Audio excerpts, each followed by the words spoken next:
चालू आहे मॉनिटर? नाही सर, मॉनिटर बंद आहे. आपण याच्या अगोदरच्या सेशनला बघितलं व्हॅल्युएशन, कुठल्या व्हॅल्यूवरती टॅक्स लागेल. तुम्ही जेव्हा जी एस टी चार्ज करता तेव्हा तुम्हाला एक व्हॅल्यू पाहिजे. सप्लायवरती जी एस टी आहे आणि सप्लायवर जी एस टी येतो, त्यानंतर तुम्हाला व्हॅल्यू डिटरमाइन करायला लागते. व्हॅल्यू डिटरमाइन करण्यासाठी सेक्शन 15 आहे.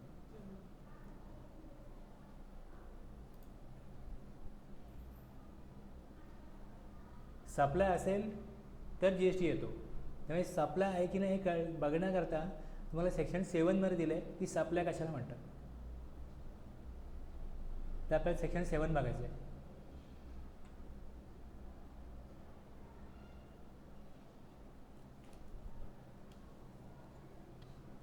पण सेक्शन 7 बघितलं ना, C G S T act आणि section 5 I G S T act. त्यावेळेस आपण त्याला टॅक्सेबल इव्हेंट म्हणतात, ज्याच्यामुळे टॅक्स लागतो तो टॅक्सेबल इव्हेंट आहे. पहिले आपल्याला हे फिक्स करायला लागतं की सप्लाय आहे की नाही. तर सप्लाय असेल, टॅक्सेबल इव्हेंट जी एस टीमध्ये सप्लाय आहे. आयदर कन्सिडरेशन असेल किंवा नसेल. आणि सप्लाय कसला आहे, तर सप्लाय गुड्सचा आहे किंवा सर्व्हिसेसचा आहे. ठीक आहे.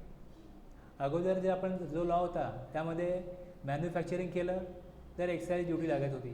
त्यावेळेस मॅन्युफॅक्चरिंग हा इव्हेंट होता. दुसऱ्या केसमध्ये जेव्हा गुड्सचा सेल होता त्यावेळेस वॅट होता.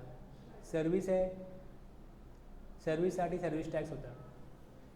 आता जी एस टीमध्ये एकच आहे फक्त इव्हेंट, तो आहे सप्लाय. त्यामुळे आपल्याला समजणं गरजेचं आहे की सप्लाय म्हणजे काय.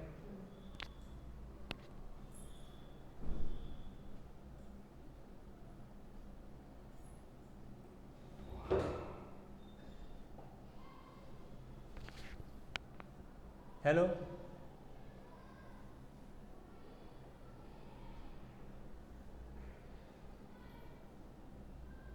आता मी सेक्शन 7 आहे बघा, समोर काढलं आहे सेक्शन 7. हां, मी ॲक्ट काढून बघाल तुम्हाला ॲक्टमध्ये हे दिसेल की सप्लाय इन्क्लूड्स सबसेक्शन 1 आहे, मग 1A आहे, 2 आहे आणि 3 आहे. आणि सप्लाय इन्क्लूड्समध्ये तुम्हाला क्लॉज A, B आणि C दिसते. 1A जो आहे ना तो पूर्वी D होता, तर तो 1A केला आहे. तुम्ही इथे बघाल तुम्हाला लक्षात येईल, यामध्ये परत शेड्यूल आहे, शेड्यूल 2, 3 आणि इथे C मध्ये शेड्यूल 1. काही एंट्रीज आहेत त्या तुम्हाला शेड्यूलमध्ये दिसतात. मी सेक्शन 7 अलॉंग विथ शेड्यूल जेव्हा आपण हे सगळे रीड करू आणि समजून घेऊ तेव्हा तुम्हाला सप्लाय आहे की नाही हे कळेल.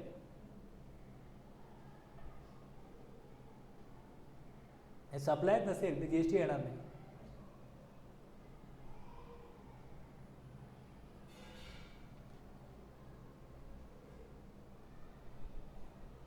सेक्शन 2 मध्ये काय बघा, सबसेक्शन 2 मध्ये काही ॲक्टिव्हिटीज आहेत ज्या सप्लायमध्ये येत नाही, सप्लायच्या स्कोपमध्ये येत नाही. आणि जो 2 आहे इथे 1A दिला आहे त्यामध्ये शेड्यूल 2 मध्ये आपण जातो. गुड्स कशाला, सप्लाय ऑफ गुड्स आणि supply of services.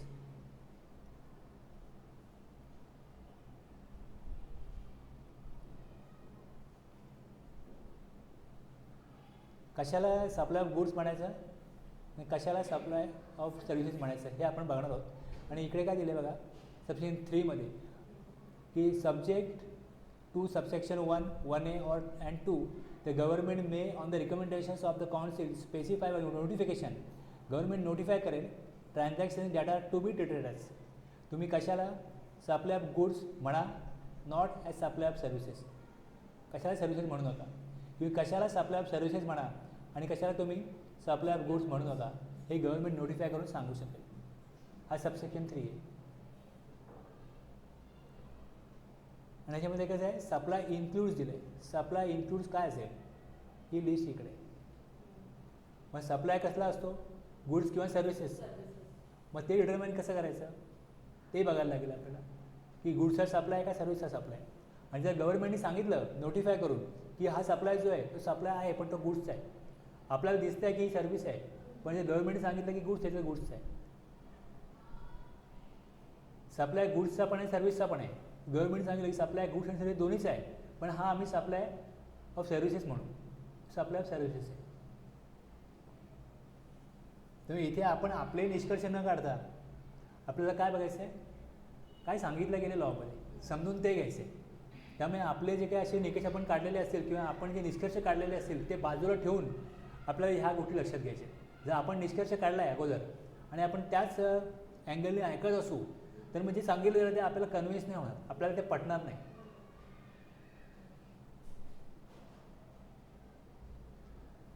Meaning and scope of supply section 7 मध्ये काय बघायचं आहे आपल्याला. हां, आणि त्यामध्ये 3 शेड्यूल पण आहेत. शेड्यूल 1 कशा करताय, supply without consideration. Supply without consideration असेल तर आपल्याला शेड्यूल 1 मधल्या एंट्रीज बघायला लागतील.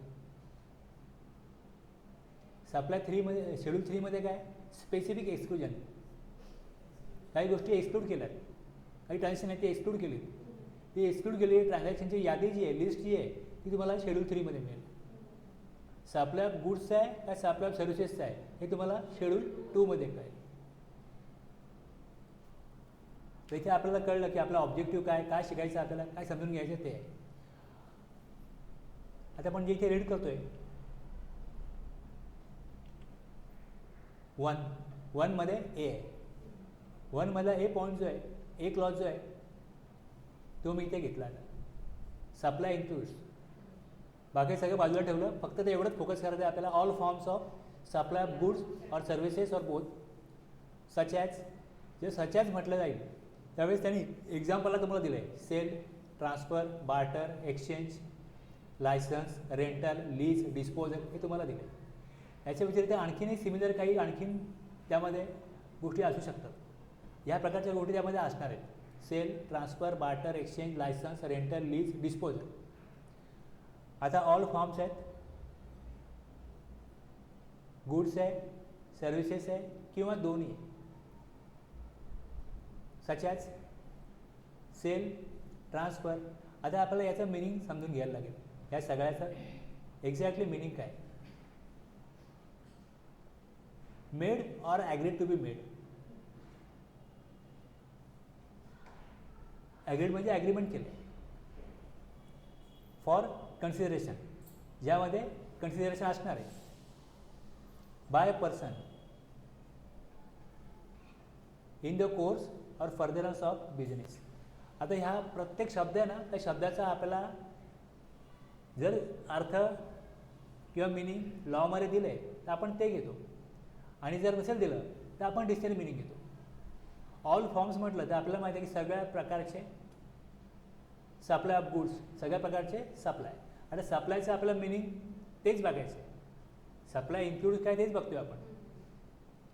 बाकी sale, transfer, barter, exchange, licence, rental, lease, disposal, made और ॲग्रीड टू बी मेड. आता हे मी सगळे आहेत ना तुम्हाला एका लाईनीत त्यांनी दिलं होतं, ते मी सगळं असं वेगवेगळं केलं, ते वेगवेगळं केलं. आता आपण 1 बाय 1 ते समजून घेऊ याचं मिनिंग काय. सप्लाय कसला आहे, गुड्स किंवा सर्व्हिसेसचा आहे. मग गुड्स त्याने डिफाईन केला आहे, क्लॉज 52 मध्ये गुड्स डिफाईन केलं आहे. सर्व्हिस डिफाईन केले क्लॉज 102 मध्ये. सबसेक्शन 2 आपल्या डेफिनेशन्स आहे, त्यामध्ये 2 प्रकारच्या डेफिनेशन आहेत, गुड्सची पण आहे आणि सर्व्हिसची पण आहे. गुड्समध्ये सांगितलं आहे means every kind of movable property.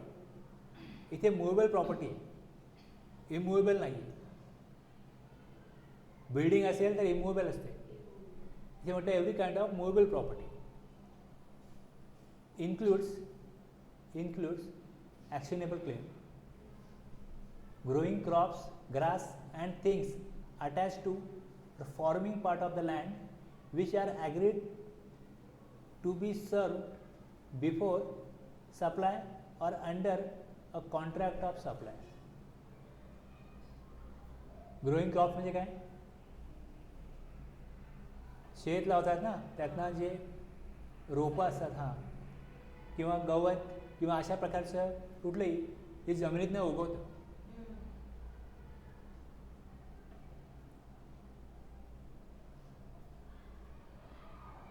Contract केलं आहे ते विकण्याचं,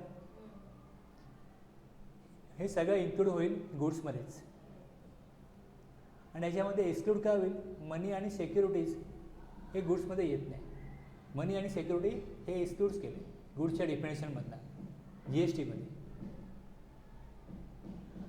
पण आणखी यात क्लिअर केलं आहे की activities relating to use of money, conversion of money by cash by any other mode from one form currency denomination to another for which separate consideration is charged.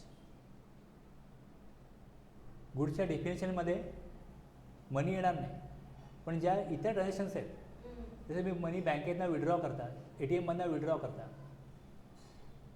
त्या संदर्भातली काही ट्रान्झॅक्शन जी असतील त्याच्यावरती जी एस टी येऊ शकतो. पैशावर जी S T नाही आहे, सिक्युरिटीवरती जी एस टी नाही आहे.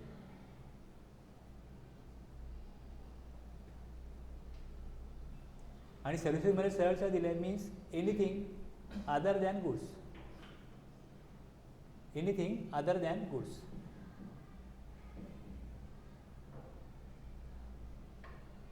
आणि खाली एक्सप्लेनेशन आहे, for removal of doubts it is hereby clarified that the expression services includes facilitating or arranging transactions in securities.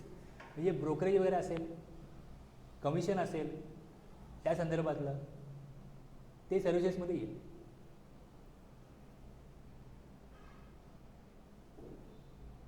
Goods means every kind of movable property, ज्याला आपण touch करू शकतो, handle करू शकतो, कुठेही मूव्ह करू शकतो, नेऊ शकतो, ह्या गोष्टी या त्या गुड्समध्ये येतात. आणि त्यामध्ये इन्क्लूड दिलं आहे ॲक्शनेबल क्लेम आणि growing crops, grass, things attach to forming part of, म्हणजे व्हेजिटेबल आहे त्यामध्ये, आणखीन धान्य आहे वेगवेगळ्या प्रकारचं, हे सगळं गुड्समध्ये येईल. आणि जे गुड्स नाही आहे ते सर्व्हिसेसमध्ये येईल.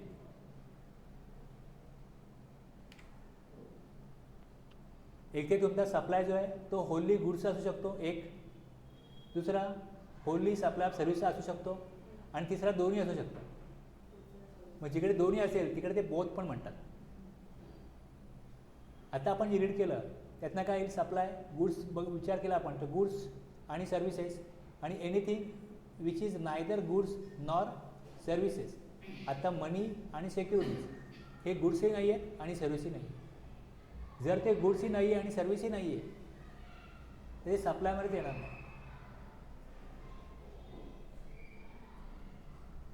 एकतर क्लिअर कट गुड्स असायला पाहिजेत किंवा सर्व्हिसेस असायला पाहिजेत किंवा दोन्ही असायला पाहिजे.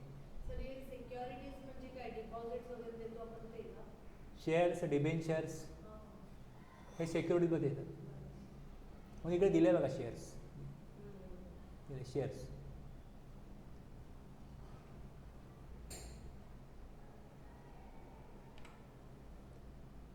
आता बघा, all forms of supply of goods, all forms of supply of goods, goods आणि सर्व्हिसेस म्हणजे कुठल्याही प्रकारचे गुड्स सर्व्हिसेस असो या दोन्ही असो, क्लिअर आहे. त्याचा sale, transfer, barter, exchange, licensing, rental, lease, disposal.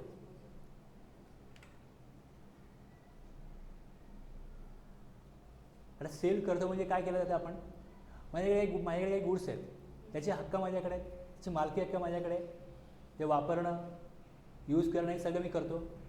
ज्यावेळेस transferring the property in goods from one two another upon valuable consideration, एक व्यक्ती दुसऱ्या व्यक्तीला काही कन्सिडरेशन घेऊन ती वस्तू जेव्हा देतो त्याला आपण सेल म्हणतो. मग याच्यामध्ये आपण सेलर आणि बायर असं म्हणतो की सेलर ती वस्तू बायरला देतो, बायरकडनं पैसे घेतो, मग त्या वस्तूचा मालक कोण झाला, दुसरा व्यक्ती झाला, बायर झाला, बस हा सेल झाला. सेलचा अर्थ हाच आहे जो आपल्याला अपेक्षित आहे. ट्रान्सफरमध्ये any transfer of goods or right in goods or of undivided shares in goods without transfer of title thereof. Any transfer of goods, ट्रान्सफरमध्ये काय काय येईल तर any transfer of goods or right in goods, ते goods वापरण्याचे हक्क दिले, किंवा undivided shares in goods without transfer of title thereof, हे ट्रान्सफरमध्ये येतं.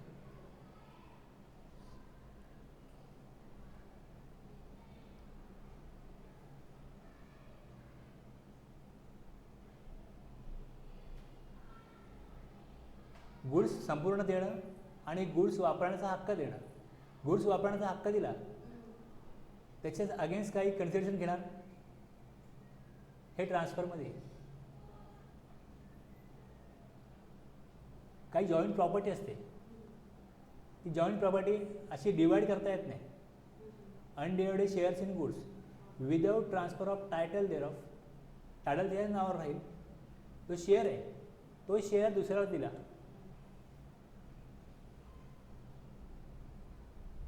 की माझं काम आहे तिघांचा मिळून एक शेअर आहे.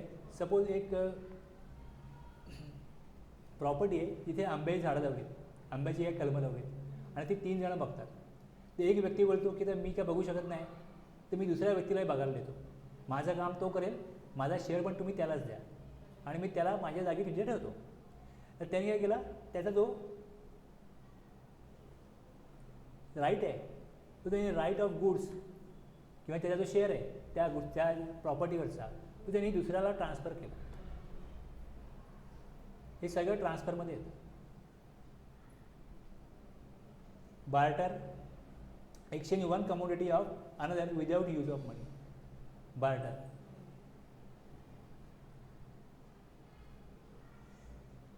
बार्टर कशाला म्हणाल तुम्ही, मी तुम्हाला गहू देईन, तुम्ही मला तांदूळ द्या, हे गुड्सच्या अगेन्स्ट गुड्स झाले, गुड्सच्या अगेन्स्ट गुड्स झाले. एक व्यक्ती दुसऱ्याला सांगतो तू मला वस्तू दे, मी तुझे कपडे धुवून देईन, मी तुझे कपडे इस्त्री करून देईन, सर्व्हिसच्या अगेन्स्ट गुड्स झाले. म्हणजे गुड्सच्या अगेन्स्ट गुड्स असतील, गुड्सच्या अगेन्स्ट सर्व्हिस असेल, सर्व्हिसच्या अगेन्स्ट सर्व्हिस काही असो. एक डिस्ट्रीब्युटर आहे, त्याला एक व्यक्ती सांगतो की तू मला AC दे, मी तुझं ऑडिट करीन, त्याचं ऑडिट करीन, त्याच्या अगेन्स्ट तू मला AC दे. हे पण काय झालं, बार्टर झालं. आणि एक्सचेंज आणि बार्टरमध्ये फरक काय,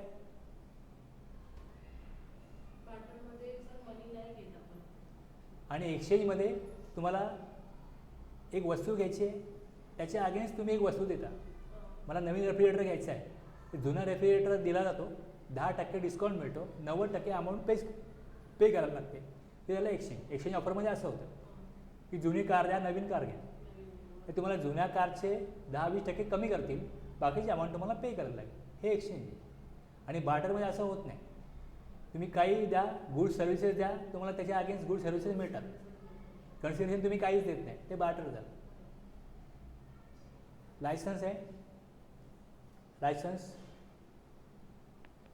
लायसन्समध्ये परमिशन दिलं जातं. तर मी सॉफ्टवेअर यूज करतो, आपल्याला लायसन्स सॉफ्टवेअर वापरण्याचं, पण सॉफ्टवेअर वापरू शकतो, त्याची आपल्याला काय फीस द्यावी लागते. रेंटलमध्ये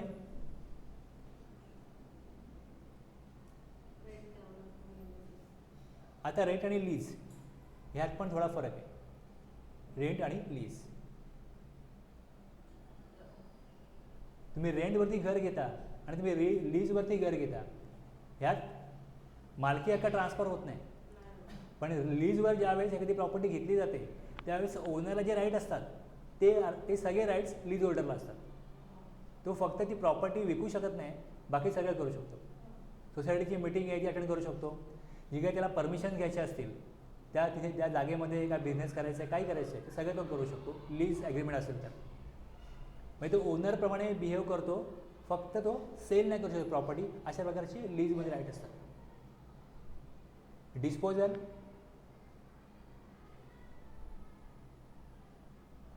एखादी वस्तू समजा मी कम्प्युटर जुना झाला माझा, तर त्याचा मला यूज होत नाही आहे आणि तो विकलाही जात नाही, मग तो मला स्क्रॅपमध्ये देणं याशिवाय काय पर्याय राहत नाही. मग त्याचा डिस्पोजल आहे, removal, discarding, clearance, dumping, throwing away, ह्याला डिस्पोजल म्हणतात. त्याची विल्हेवाट लावा तुम्ही, काय करा, डिस्पोजल.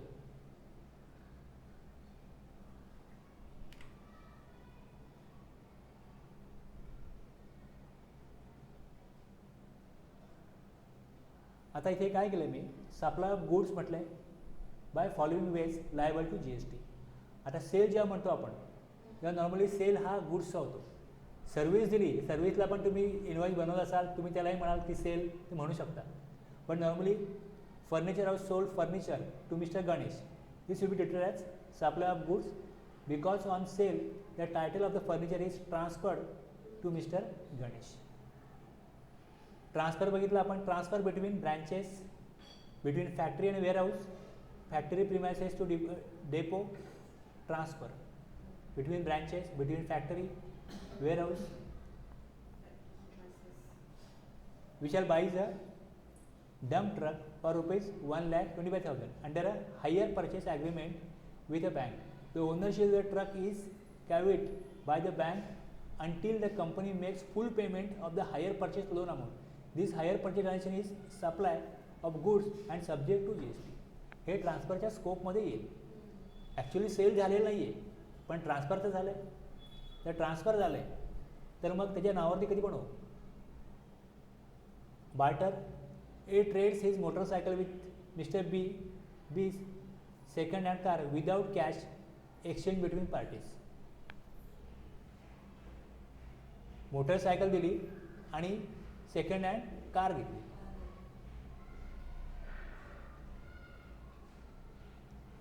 कुठल्याही प्रकारची कॅश दिली जात नाही. एक्सचेंजमध्ये new phone where a new phone is supplied for rupees 24,000 along with the exchange of old phone. Old phone द्या आणि 24,000 रुपीज देऊन तुम्ही नवीन फोन घ्या. Sale of machinery after completion of its life as scrap sale. Disposal म्हणजे त्या ती वस्तूची विल्हेवाट लावणं. तुम्ही स्क्रॅपमध्ये द्या रिमूव्हल करा काही करा त्याच्या अगेन्स्ट काही अमाऊंट जर घेतली जात असेल त्यामुळे त्याच्यावर गव्हर्नमेंटला GST पाहिजे म्हणून डिस्पोजल पण दिलेले आहे. Supply includes sale transfer barter exchange आणि डिस्पोजल पण त्यामध्ये गेले.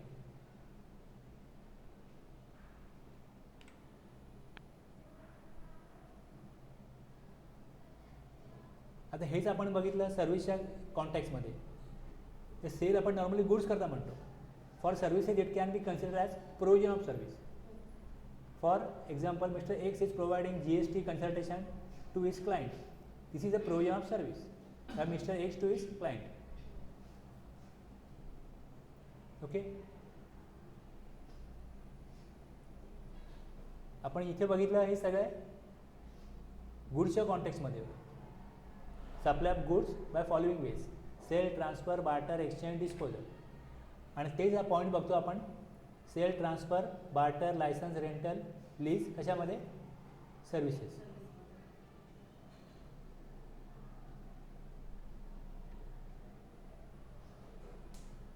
A wedding planner hires services of pendal or shamiana contractor wherein the supply of furniture goods by the contractor the title of which remains with him is used by the wedding planner for a short duration is supply of service liable to GST. काय केलं याच्यामध्ये काय केलं याच्यामध्ये हां पण हे ट्रान्सफरच्या स्कोपमध्ये येते. A wedding planner hires services of a pendal or shamiana. मंडप म्हणतो ना आपण त्याचा कॉन्ट्रॅक्टर आहे त्याचा कॉन्ट्रॅक्टर आहे. सप्लाय ऑफ फर्निचर्स पाहिजे त्याला गुड्स बाय द कॉन्ट्रॅक्टर. त्याला चेअर पाहिजे तर त्यांनी काय सांगितलं की मला तुम्ही चेअर द्या. वेडिंग प्लॅनरला चेअर पाहिजे त्यांनी चेअर आणल्या त्याच्या चेअर ट्रान्सफर केल्या शॉर्ट ड्युरेशन करता. परमनंट ट्रान्सफर नाही आहे. 2 दिवसाकरता द्या 2 तासाकरता द्या. Supply of services.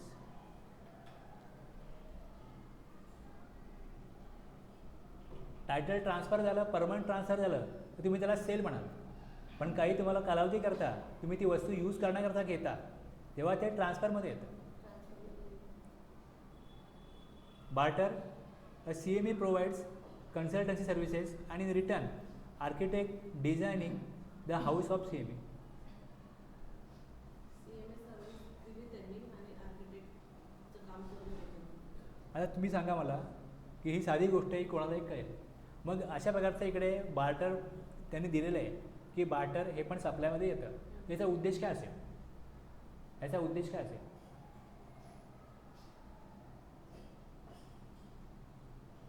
कशावर टॅक्स लागणार आहे? सप्लायवर टॅक्स लागणार आहे, बरोबर आहे.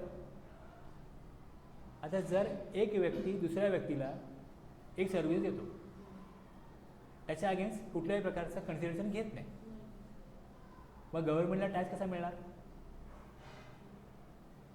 तुम्ही कन्सिडरेशन घ्या अगर घेऊ नका कॅशमध्ये, पण तुम्ही काइंडमध्ये घेता ना. आयदर तुम्ही वस्तू रूपाने घेता किंवा तुम्ही दुसऱ्याकडनं वेगवेगळी सर्व्हिस घेता.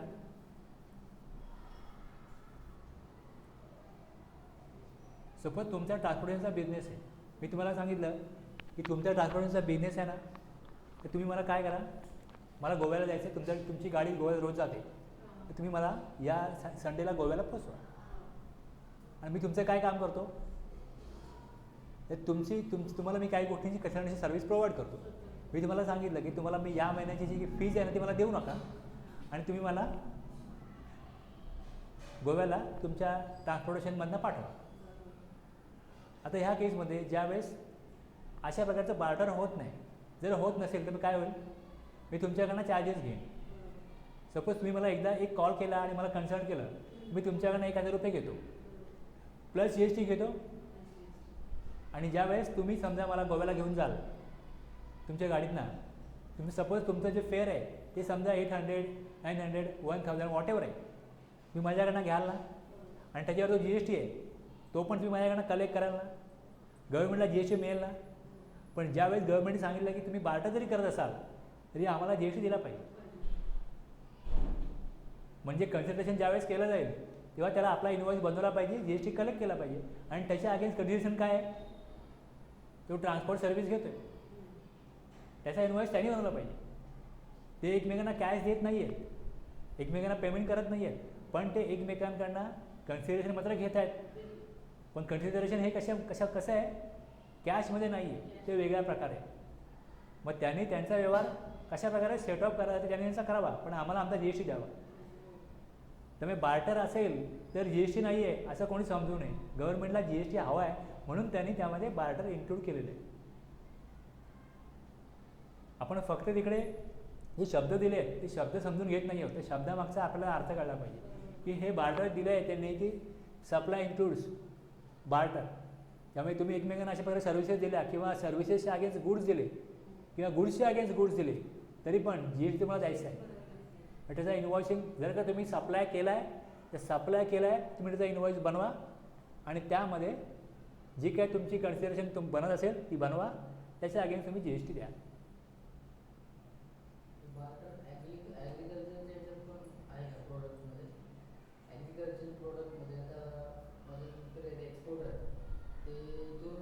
पाठवतात इराणला आणि त्याच्याबद्दल इराणवरून किवी मागवतात, पैसे नाही घेत किंवा पैसे नाही देत, केळी पाठवतात. बघा, टॅक्सेबल प्रोडक्ट असेल जर टॅक्सेबल सप्लाय होतो, जर टॅक्सेबल सप्लाय होतो तर त्याच्या अगेन्स्ट टॅक्स गव्हर्नमेंटला द्यायला पाहिजे. जर समजा तुमचा एकदम सप्लाय आहे, माझा टॅक्सेबल सप्लाय आहे, तर मी जेव्हा तुम्हाला सप्लाय करीन तेव्हा मला टॅक्स कलेक्ट करायचा आहे, गव्हर्नमेंटला मला टॅक्स जमा करायचा आहे.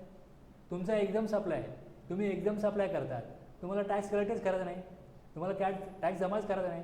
पण तुम्ही जो सप्लाय केला आहे त्याचं एक तुमचं जे ट्रान्झॅक्शन आहे त्यामध्ये जेवढी अमाऊंट तुम्ही लावता तेवढी अमाऊंट तुम्हाला गव्हर्नमेंटला ॲटलिस्ट इन्फॉर्म करायला लागेल. जर तुमचं GST नंबर असेल, तुम्ही जर रजिस्टर्ड पर्सन असाल, तुम्ही टॅक्सेबल पर्सन असाल, तर तुम्हाला टॅक्सेबल सप्लाय किती, एकदम सप्लाय किती, ही अमाऊंट तिकडे तुम्हाला दाखवायला लागेल, शो करायला लागेल. दोन प्रकारच्या गोष्टी आहेत. जर तुमचा एकदम सप्लाय आहे आणि तुम्हाला GST नंबर घेण्याची गरज नाही आहे, तुम्ही घेतलेला नाही आहे, तर काय प्रश्न येत नाही. पण ज्याने GST नंबर घेतलेला आहे त्याला हे ऑब्लिगेशन आहे की तुम्ही सप्लाय कुठला करताय, गुड्सचा करताय, सर्व्हिसचा करताय. मग टॅक्सेबल सर्व्हिस आहे, टॅक्सेबल गुड्स आहे, त्याचा गव्हर्नमेंटला GST पाहिजे, म्हणून गव्हर्नमेंट डिफाईन केलं आहे सप्लाय इन्क्लूड्स काय काय. ते सप्लाय इन्क्लूड्स ह्या गोष्टी आहेत तर तुम्ही गव्हर्नमेंटला टॅक्स द्या. तुम्ही एक्सपोर्ट जेव्हा करता, एक्सपोर्ट तुम्ही काही करा, त्यामध्ये दोन ऑप्शन आहेत.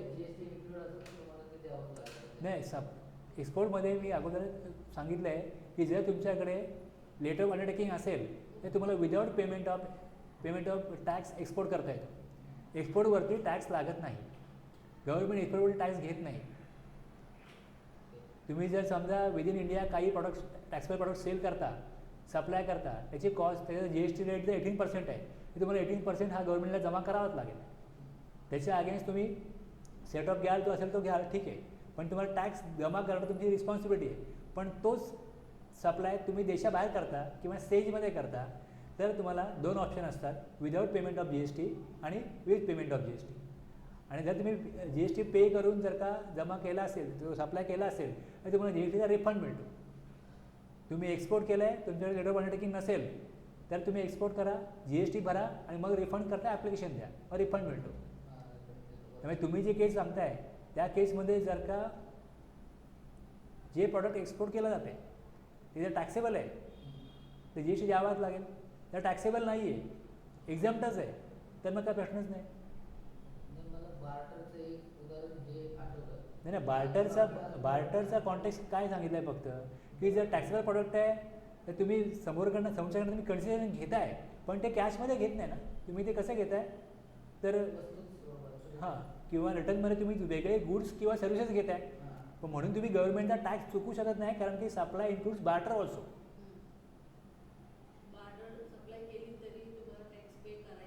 हां, तुम्ही बार्टरच्या मार्फत तुमची सर्व्हिस दिली आणि कन्सेशन घेतलं, पण मग टॅक्स तुम्ही देणं ते विसरू नका, टॅक्स तुम्हाला द्यायला लागेल. आणि जर सप्लाय झाला आहे बघा, पलीकडं सप्लाय झाला आहे तर लेवी होणार, मग लेवी आहे, मग आपल्याला त्याप्रमाणे जे आपले इनवॉइस बनवायचे नियम आहेत, इनवॉइसचे जे प्रोव्हिजन आहेत ते लागू होतील.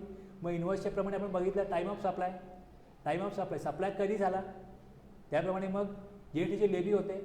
मग जी लेवी होईल ती मग सेक्शन 9 प्रमाणे सप्लायवर लेवी आहे. मग त्याच्यात जो गव्हर्नमेंटने रेट नोटिफाय केला आहे त्या प्रॉडक्टचा, गुड्स किंवा सर्व्हिसेसचा, त्याप्रमाणे तुम्हाला तो GST द्यायचा आहे.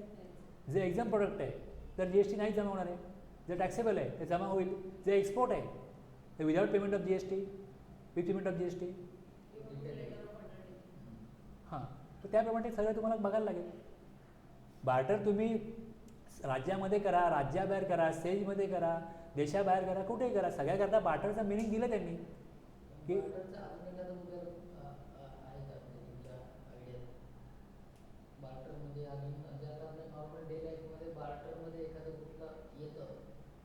बघ कसं होतं. बार्टर केव्हा होतं की जेव्हा 2 लोकांचा कायमस्वरूपी संबंध येतो, बार्टर तेव्हा होतं की तुम्ही आमच्या इथे आहे, म्हणजे आम्ही त्यांच्याकडून फिशवाले मटारी मागवतो आणि आमच्या इथून मग त्यांना चिकनचे वगैरे आयटम जातात.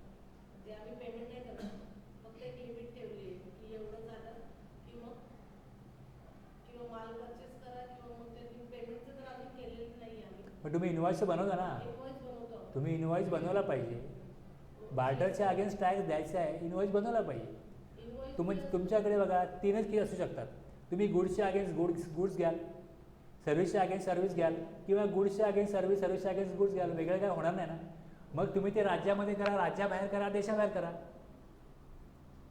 नेचर ऑफ सप्लाय तुमचा जो आहे तो इंटरस्टेट एक्सपोर्ट काही असू शकेल.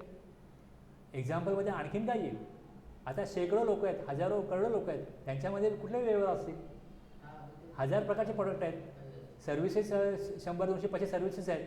मग त्याच्या अगेन्स्ट काय देतील एकमेकांना. बार्टरमध्ये ते येतं. बार्टरचा अर्थ एवढाच आहे.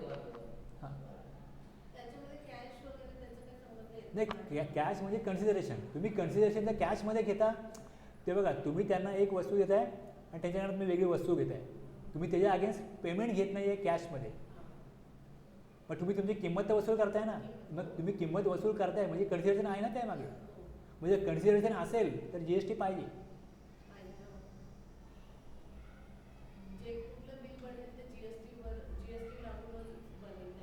जर टॅक्सेबल प्रोडक्ट सप्लाय कराल, तुम्ही टॅक्सेबल सर्व्हिस प्रोव्हाइड कराल तर तुम्हाला GST कलेक्ट करायचं आहे, कारण बार्टर सप्लायमध्ये येतं आणि सप्लायवर GST आहे.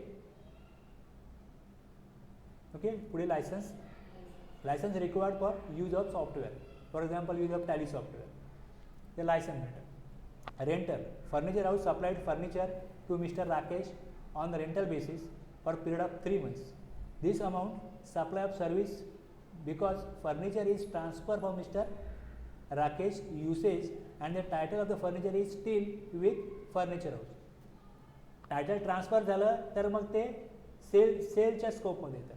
सेल झालं, टायटल ट्रान्सफर नाही झालं, पुन्हा घेणार. ओनरशिप कोणाची आहे? फर्निचर हाऊसची आहे. तुम्ही ॲड बघता टी व्हीवरती वगैरे की तुम्ही दर महिन्याला नवीन फर्निचर घ्या.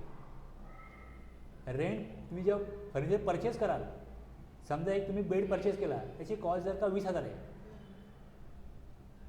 त्याऐवजी तुम्ही दर महिन्याला आमच्याकडनं वेगवेगळ्या प्रकारची वेगवेगळ्या कलरची फर्निचर आम्ही तुम्हाला देऊ. अशा प्रकारच्या ऑफर चालू आहे. मग तो बेड तुम्हाला मिळेल, तुम्ही 3 महिने वापरा. 3 महिन्यात थोडा वेळ वापरला जाईल, थोडा वेळ जुना होईल, ते परत घेऊन जातील, परत नवीन आणतील दुसरं. अशा प्रकारे वापरला जातो. परमनंटली घ्यायचा नाही. For 3 months. हां, त्याला रेंटल म्हणतात. रेंटल. मी पण आज घेतलं सर रेंटल. त्याने गोल्ड घेतलं रेंटल 3 महिन्याचं. नाही, ती तुम्हाला सर्व्हिस झाली. हे कसं झालं की तुम्ही ॲक्च्युली कुठल्याही प्रकारचं ऑफिस फर्निचर किंवा तुम्ही घरामध्ये जे असे प्रकारे काही शोकेस वापरत असाल किंवा फ्रीज वापरत असाल, अशा वस्तूही आजकाल रेंटवरती मिळतात. आणि त्या लोकांना दाखवायच्या आहेत किंवा आमच्याकडे नवीन टी व्ही आहे, आमच्याकडे नवीन रेफ्रिजरेटर आहे, नवीन अशा गोष्टी नवीन दिसल्या पाहिजेत, ते त्या रेंटवरती मिळतात. आणि त्या तुम्हाला एक ठराविक पिरियड नंतर ते घेऊन जातात, दुसऱ्या आणतात.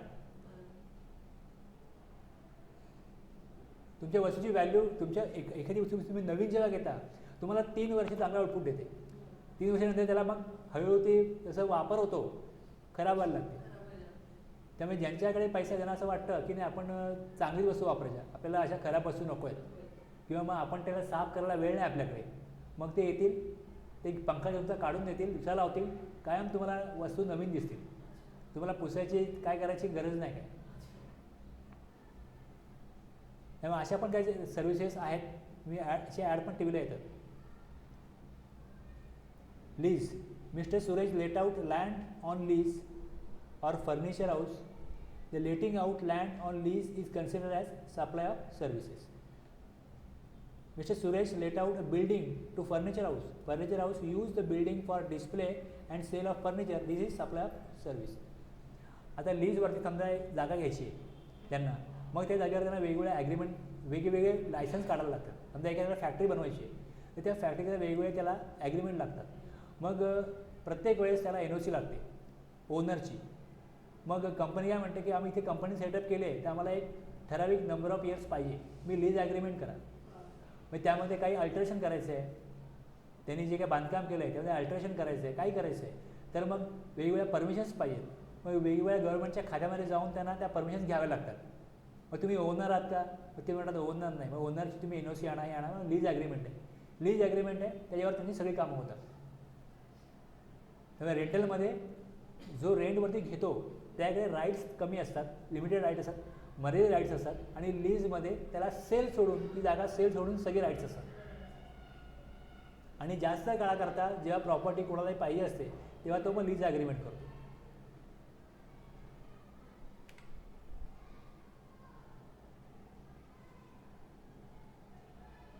आणि बोथ जेव्हा आपण म्हणतो बोथ त्यावेळेस एक डेफिनेशन आहे सेक्शन 2 मध्ये क्लॉज 119. आणि दुसरे कॅटरिंग सर्व्हिस. कॅटरिंग सर्व्हिस हॉटेलमध्ये जाल तुम्ही, रेस्टॉरंटमध्ये जाल, तिकडे तुम्हाला सपोज तुम्ही अगदी राईस प्लेट जरी मागवली, चहा जरी मागवला, तरी चहामध्ये जे कंटेंट आहेत ते गुड्स आहेत, पण चहा बनवून तो आणून देणं टेबलवरती ही सर्व्हिस आहे. आता बिल्डिंग बनवली जाते, आता आपण बघितलं की मुव्हेबल प्रॉपर्टी आहे. मग बिल्डिंगचं काय, ते बिल्डिंग जेव्हा कन्स्ट्रक्ट केली जाते, वर्क कॉन्ट्रॅक्टमध्ये काय काय येतं, तर building construction, fabrication, completion, erection, installation, fitting out, improvement, modification, repairs, maintenance, renovation, alteration और कमिशनिंग, हे सगळं जे आहे ते वर्क कॉन्ट्रॅक्टमध्ये येतं. Of any immovable property where in transfer of property in goods, whether as goods or in some other form, is involved in execution of such contract. Work कॉन्ट्रॅक्टमध्ये काय येतं, बिल्डिंग बनवणं, fabrication, completion, erection, installation, fitting out, improvement, modification, repair, maintenance, renovation, alteration और commission, हे सगळं जे आहे हे इम्युएबल प्रॉपर्टीच्या संदर्भातलं आहे. ह्याला वर्क कॉन्ट्रॅक्ट म्हटलं जातं. बिल्डर काय करतो, बिल्डिंगचं काम सुरू करतो, तो अनाउन्समेंट करतो की मी जे बिल्डिंग बांधतोय, बिल्डिंगचा प्लॅन वगैरे पास होतो, पण जी कामं असतात ती कामं ते दुसऱ्या व्यक्तींकडनं करून घेतो. आर्किटेक्टचं काम असतं, तो आर्किटेक्ट करणार, आणि बाकी जे प्लास्टरिंग आहे, इतर काय गोष्टी आहेत, ह्या सगळ्या करण्याकरता वेगवेगळे लोक त्याचा कॉन्ट्रॅक्ट घेतात आणि त्याप्रमाणे त्याचं काम चालतं. इलेक्ट्रिक फिटिंग आहे, त्याचं काम वेगळा व्यक्ती घेतो. अशा प्रकारे ते बिल्डिंगचं काम पूर्ण होतं. आणि जो बिल्डिंग विकतो त्याच्या घरात ते बिल्डर आणि डेव्हलपर आहे, पण तो ज्यांच्याकडनं कामं करून घेतो त्यांचं जे कॉन्ट्रॅक्ट आहे ते वर्क कॉन्ट्रॅक्टमध्ये येतं.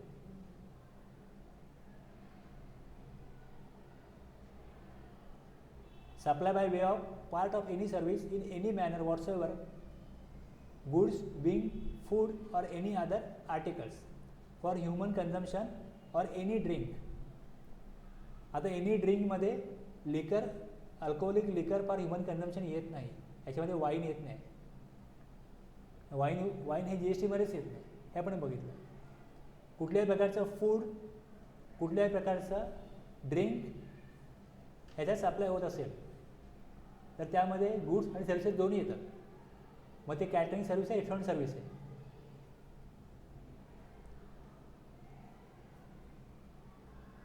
आपण काय बघतोय, all forms of supply of goods and services, ह्यामध्ये बोथ जेव्हा येईल तेव्हा अशा प्रकारच्या काही ॲक्टिव्हिटी असतात त्याकरता गव्हर्नमेंटने करायचे बोथ वापरला असेल.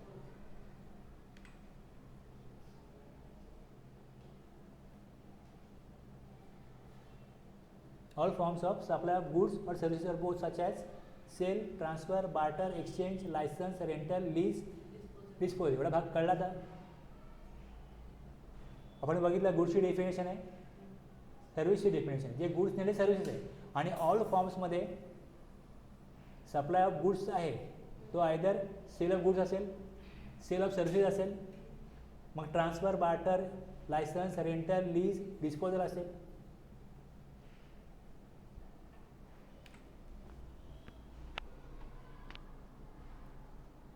आता आणखीन दोन शब्द बघितले पुढे आपण, एक मेड आहे आणि दुसरं ॲग्रीड टू बी मेड आहे.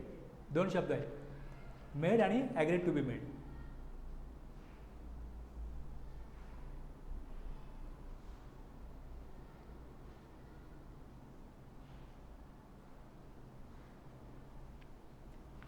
मी मेडला काय म्हणाल, तुम्ही तुमचं ट्रान्झॅक्शन कंप्लीट झालं, made goods are already delivered और services is already provided to recipient, म्हणजे मेड. आणि दुसरं तुम्ही त्याच्यामध्ये ॲग्रीमेंट केलं आहे, ॲग्रीड बी मेड, आम्ही करू. There is an agreement for supply of goods और प्रोव्हिजन ऑफ सर्व्हिस. एक. दुसरं, an advance has been received against the supply of goods और provision of services. Agreed to be मेडमध्ये दोन्ही पॉईंट येतील की तुम्ही ॲग्रीमेंट करा किंवा तुम्ही ॲग्रीमेंट नाही केलं पण तुम्ही ॲडव्हान्स घेतला. तुमचं असं रायटिंगमध्ये ॲग्रीमेंट नाही आहे, पण जेव्हा ॲडव्हान्स घेतला आहे तेव्हा तुम्ही सप्लाय करण्याचं ॲग्रीमेंट केलेलं आहे. मेड म्हणजे ॲक्च्युली तुम्ही goods are already delivered or service is already provided to the recipient.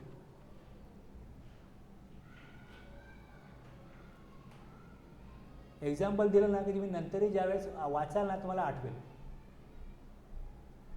Actually बघितलं तर जे काय 2-3 लाईन होत्या त्या आपल्या 10 मिनटात संपल्या असत्या. आपण एवढा वेळ का डिस्कस करतोय, कारण सप्लायवर GST आहे. मग सप्लायवर GST आहे तर सप्लाय इन्क्लूड जेवढं दिलं आहे तेवढं आपल्याला प्रॉपर कळावं म्हणून आपण एवढा वेळ घेतोय. आता एक्झाम्पल ऑफ गुड्स बघा. Mister A, a trader who is the business of selling electronic items, has made the delivery of TV to customer location. Delivery केली, made आले इथे. Mr. X, who is a CA, has provided the service of income tax audit for his client XYZ Private Limited.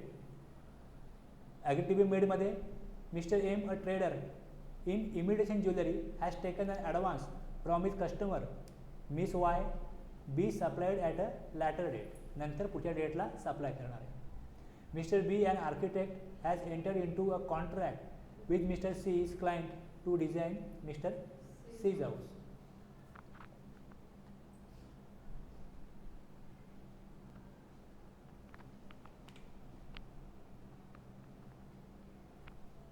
कळलं? Made or agree to be made. आता for consideration, बरोबर आहे. आता आपल्याला dictionary meaning माहिती आहे कन्सिडरेशनचं काय, की तुम्ही काहीतरी मोबाईलला घेता,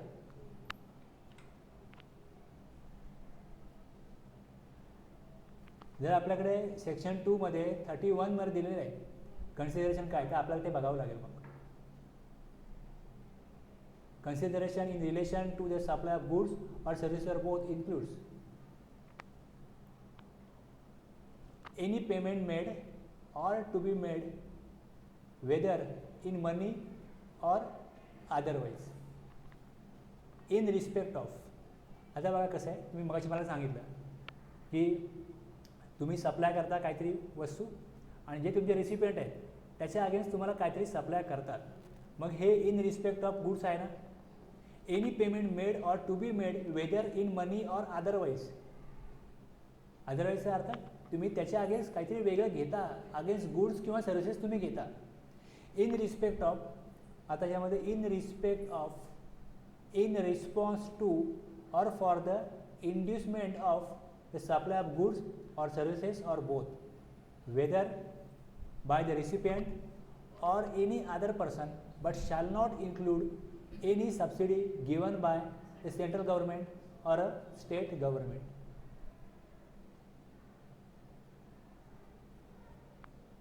In respect of, in response to or for the inducement, हे परत तिकडे 3 शब्द आले. हे ए आहे, त्यामध्ये बी मध्ये काय दिलं आहे, the monetary value of any act or forbearance in respect of, in response to or for the inducement of the supply of goods और सर्विसेस और both whether by the recipient और by any other person but shall not include any subsidy given by the central government और state government. सगळ्यात बघा पहिलं, जेव्हा तुम्हाला एखादा शब्द येतो लॉमध्ये तेव्हा त्याचा अर्थ जर का त्या लॉमध्ये दिला आहे, डिफाईन केला आहे, तर मग त्याचं वाईड मिनिंग त्यांना अपेक्षित आहे. आणि जर त्यांना वाईड मिनिंग अपेक्षित नसेल तर मग डिक्शनरी मिनिंग लोकांनी लावलेलं त्यांना चालणार आहे. पण ज्यावेळेस त्यांना असं वाटतं की कन्सिडरेशन मिनिंग वाईड आहे म्हणून त्यांनी डिफाईन केलं आहे, मग आपल्याला त्याच लेवलला समजून घ्यायला लागेल. आता तिकडे जे रीड केलं आपण, जे रीड केलं त्याला आपण चार्टमध्ये असं प्रेझेंट करू शकतो. क्लॉज ए प्रमाणे एनी पेमेंट, एमध्ये दिलं आहे एनी पेमेंट, क्लॉज बी मध्ये दिलं आहे मॉनिटरी व्हॅल्यू ऑफ. आता एनी पेमेंट मनी किंवा अदरवाईज असेल, any act monetary value, any act or forbearance. Any act म्हणजे तुम्हाला मॉनिटरी व्हॅल्यू दिली जाईल काहीतरी करण्यासाठी, ओके.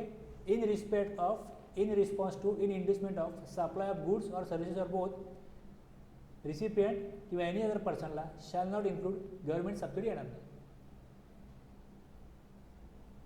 हे वाचलं आपण, त्यातनं आपल्याला कॉमन हे दोन्हीमध्ये आहे, क्लॉज ए मध्ये पण आहे आणि क्लॉज बी मध्ये पण आहे.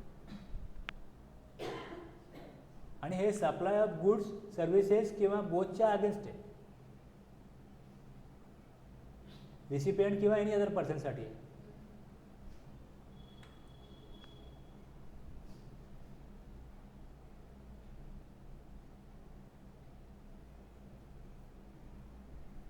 आता आपण पहिला पण हा बघतोय की कन्सिडरेशन दिलं जाते कॅन बी इन मॉनिटरी और नॉन मॉनिटरी फॉर्म और partly in monetary form and partly in non monetary form. Monetary consideration includes payment by cash, cheque और credit card, bank transfer and deduction from bank account. आणि non मॉनिटरीमध्ये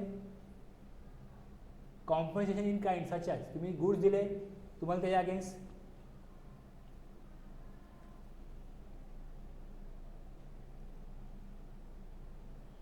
non मॉनिटरीमध्ये काय येईल, essentially means compensation in kind such as the following supply of goods and services. A agrees to dry clean B's clothes, in return B agrees to click A's photograph.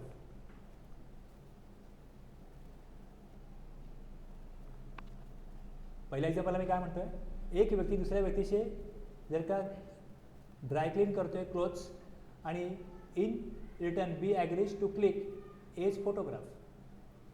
हे non monetary, हे पैशामध्ये दिलं जात नाही पण कन्सिडरेशनमध्ये येणार ते.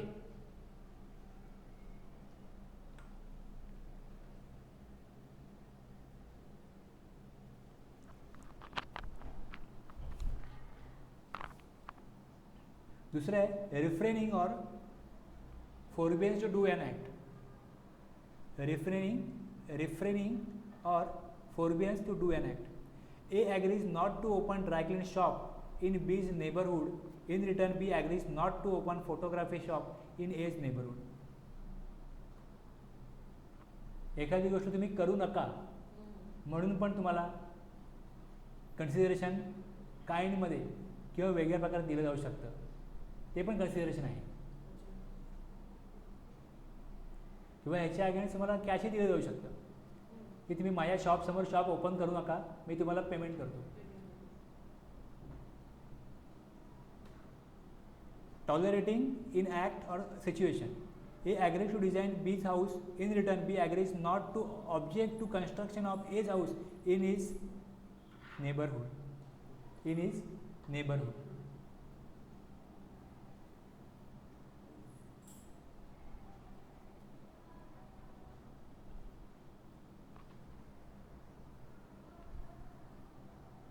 माझ्या न्यू पनवेलला ना मी पहिले मी क्लासेस घ्यायचो. पनवेलला पण घ्यायचो, न्यू पनवेलला पण घ्यायचो.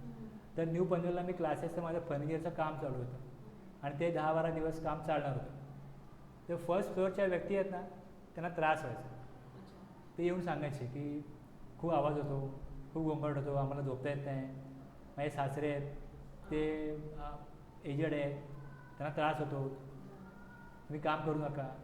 काय करू शकतो आपण त्यांना, काय बोलू शकतो. मग मी माहिती काढली की त्यांच्या घरामध्ये कोण व्यक्ती आहेत. मग त्यांची एक त्या बाईशी मुलगा होता, म्हणजे नात, ती कॉलेजमध्ये होती. मी तिला सांगितलं मी असे क्लासेस चालू करतो आहे, त्या क्लासेस करता मी इथे फर्निचर बनवतो आहे, हेही 10-12 दिवस काम चालेल. तुमची जी नात आहे ना, तिला क्लासला पाठवा, मी तिला तुम्हाला फ्रीमध्ये शिकवतो, पण प्लीज तुम्ही ऑब्जेक्शन घेऊ नका. तुम्ही तिला विचारा मी जे शिकवतो तिला कामाचे आहे, तिच्या उपयोगाचं आहे. मग ती गेली घरी, तिने सांगितलं असं ते सांगतात. मग मला परत येऊन सांगितलं की ही माझी नात आहे, तुम्ही शिकवाल ना, हिला नक्की शिकवाल ना. हा म्हटलं हा शिकवतो. मग तिला विचारलं तुला कुठला काय इथं काय काय शिकायचं आहे. ठीक आहे म्हटलं, 3 महिन्याचा कोर्स आहे, 3000 रुपये फी आहे, तुम्ही देऊ नका, पण तुम्ही ऑब्जेक्शन घेऊ नका, माझं काम नका थांबू. आता इथे काय काय केलं. आता समजा मी दुसऱ्या व्यक्तीकडनं 3000 रुपये फीज घेतो, तर त्याच्या अगेन्स्ट मला GST घ्यावं लागेल. आता गव्हर्नमेंट इथे काय सांगितलं आहे की तुम्ही एखाद्याला या प्रकारे ह्या प्रकारे तुम्ही तयार करता. Tolerating an act or situation. A agrees to design B's house. मी त्यांना सांगितलं की मी ऑब्जेक्शन घेऊ नका, पण मी तुम्हाला सर्व्हिस देतो. पण मी सर्व्हिस दिली त्याच्या अगेन्स्ट मी कन्सिडरेशन घेतलं की नाही घेतलं. मी कन्सिडरेशन घेतलेलं आहे.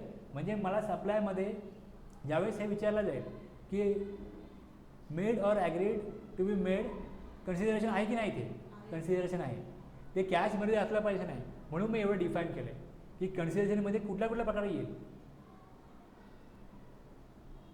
Doing or agreeing to do an act. A agrees to construct 3 flats for B on land owned by B. In return B agrees to provide 1 flat to A without any monetary consideration.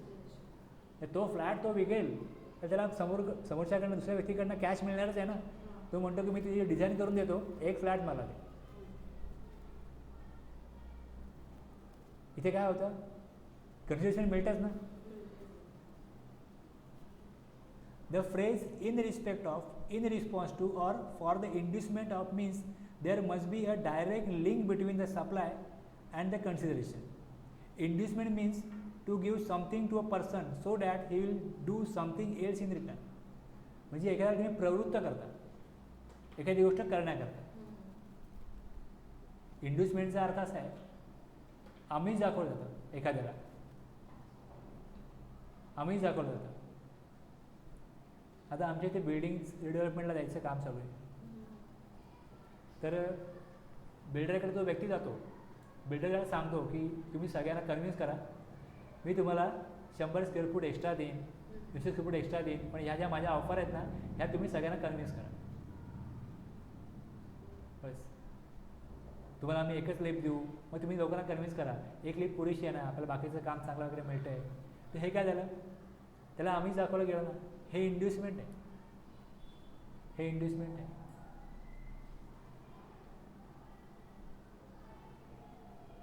आता आपण बघतो, आपण जेव्हा लांबच्या कुठल्या प्रवासाला जातो, जो 10-12 तासाचा प्रवास असेल, तर त्या प्रवासामध्ये जी बस असते, तो बस ड्रायव्हर एक ठराविक ठिकाणी लंच करता गाडी थांबवतो, डिनर करता गाडी थांबवतो.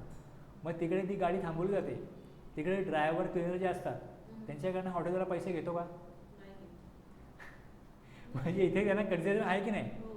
तुम्ही आमच्या इथे आणाल पॅसेंजरना, तुमच्याकडे जर 20-25 लोक असतील, तुमच्याकडे आम्ही पैसे घेणार नाही. उलट त्यांना ते 100-100 रुपये देत असतील आणल्याबद्दल. एसटीचं असतं ना, एसटी महामंडळ आपल्या हॉटेलला ते लोक ड्रायव्हरला फ्री असते जेवण त्या टाईमला. मग इथे ह्या सगळ्या गोष्टीचा लॉ बरोबर लॉ मेकरना विचार करायला लागतो ना, की कन्सिडरेशन कॅशमध्ये नाही आहे, पण कुठेतरी तुम्हाला कन्सिडरेशन कुठल्या तरी वेगवेगळ्या स्वरूपात मिळतंच आहे ना. आता एखादा व्यक्ती बिल्डिंग बांधतो, त्याला परमिशन पाहिजे, तो जेव्हा परमिशन मागायला जातो त्याला लिगल फीज भरायलाच लागते. पण जे अधिकारी ते जे सँक्शन करणारे आहेत ते काय म्हणतात, आमचं काय, म्हणजे त्याला कन्सिडरेशन द्यावंच लागतं ना तिकडे. ते पण लिगल फीज द्यावीच लागते आणि इलिगल फीज पण द्यावी लागते. ही एक मानवी प्रवृत्ती आहे. त्यामुळे ज्यावेळेस तुम्ही लॉ बनवता तेव्हा लॉ मेकरना हा विचार करायला लागतो की कुठल्या कुठल्या प्रकारे जे कन्सिडरेशन आहे ते घेतलं जाते, दिलं जाते. मग त्यामुळे लॉ बनवताना एवढी गुंतागुंत निर्माण होते. त्या माणसाचं लाईफ सरळ असेल तर लॉ सरळ असेल. तर एवढी गुंतागुंत असेल जगण्यामध्ये आणि या प्रकारच्या गोष्टी होण्यामध्ये, तर मग त्यामध्ये ह्या सगळ्या गोष्टी तुम्हाला एक्झाम्पलमध्ये येतील. The lawyer providing services for monetary consideration, हे सरळ सरळ एक्झाम्पल आहे. Service received from a club against membership, there is a direct link of making the facility available to use whether or not immediately use.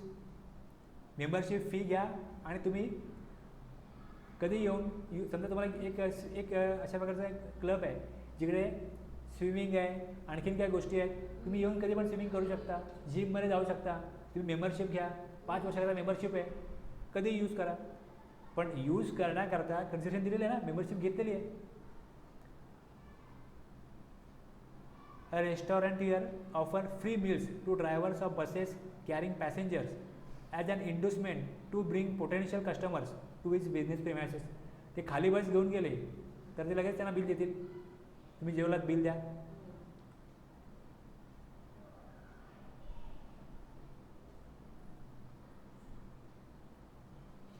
Since meals were not given to drivers of empty buses, there is a direct link between the act of bringing passenger to the food outlet and the provision of the free meals. The consideration here is the free meals provided. त्याने जर का असं सांगितलं कुठली बस येऊ ड्रायव्हरना जेवण free आहे, खाली येऊ भरलेली येऊ, मग तिथे असं होणार नाही. पण तसं होत नाही असं ना, तुम्ही पॅसेंजर आणले ठराविक, मगच तुम्हाला आम्ही फ्री मील देणार आहोत. मग इथे लिंक आहे म्हणजे ते इनडायरेक्टली कन्सिडरेशन आहे.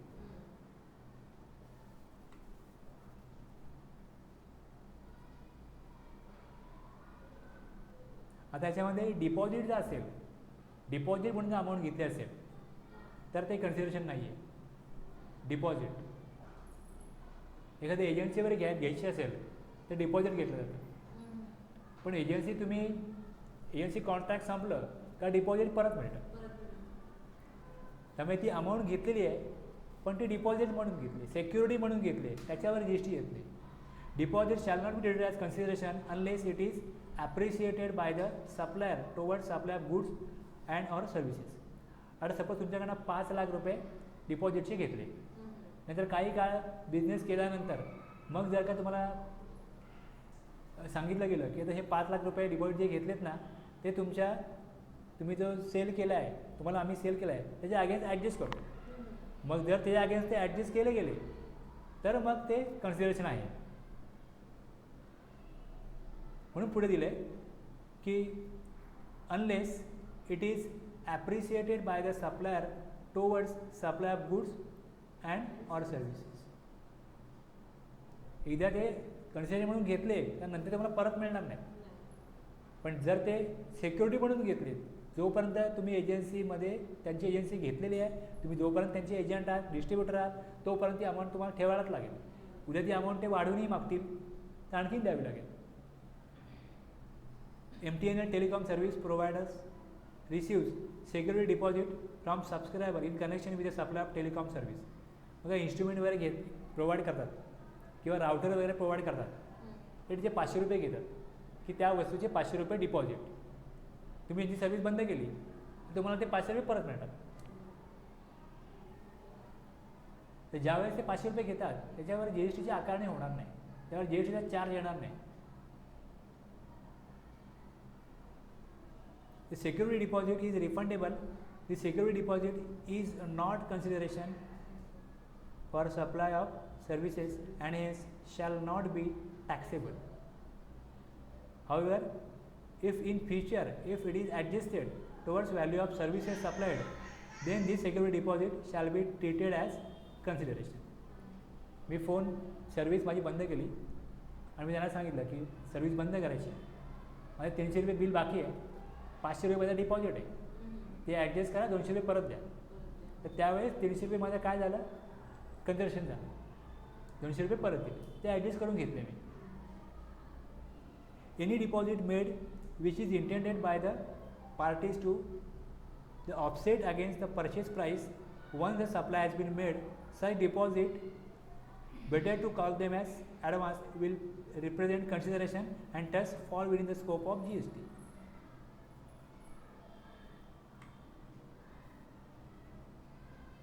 आता आपण कुठपर्यंत आलो,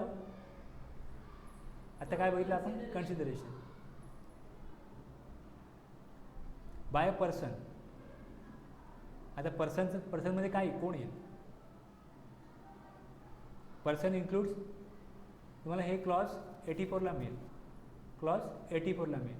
पर्सन इन्क्लूड्स काय काय, पर्सनमध्ये मग इंडिव्हिज्युअल येईल, HUF येईल, partnership firm, limited liability partnership firm, an association of person or body of individual whether incorporated or not in India or outside India, trust in a cooperative society registered under any law relating to cooperative societies. Societies are defined under the Society Registration Act.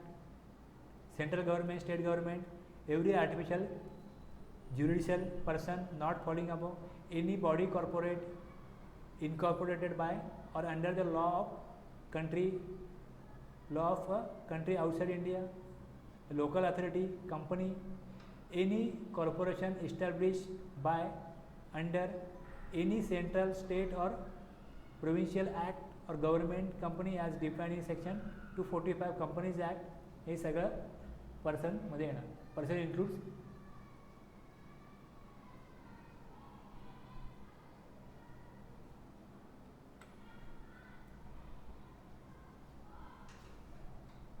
आता कुठपर्यंत clear झालं. All forms of supply of goods और services are both such as sale, transfer, barter, exchange, licence, rental, lease, disposal made और agreed to be made for a consideration by a person.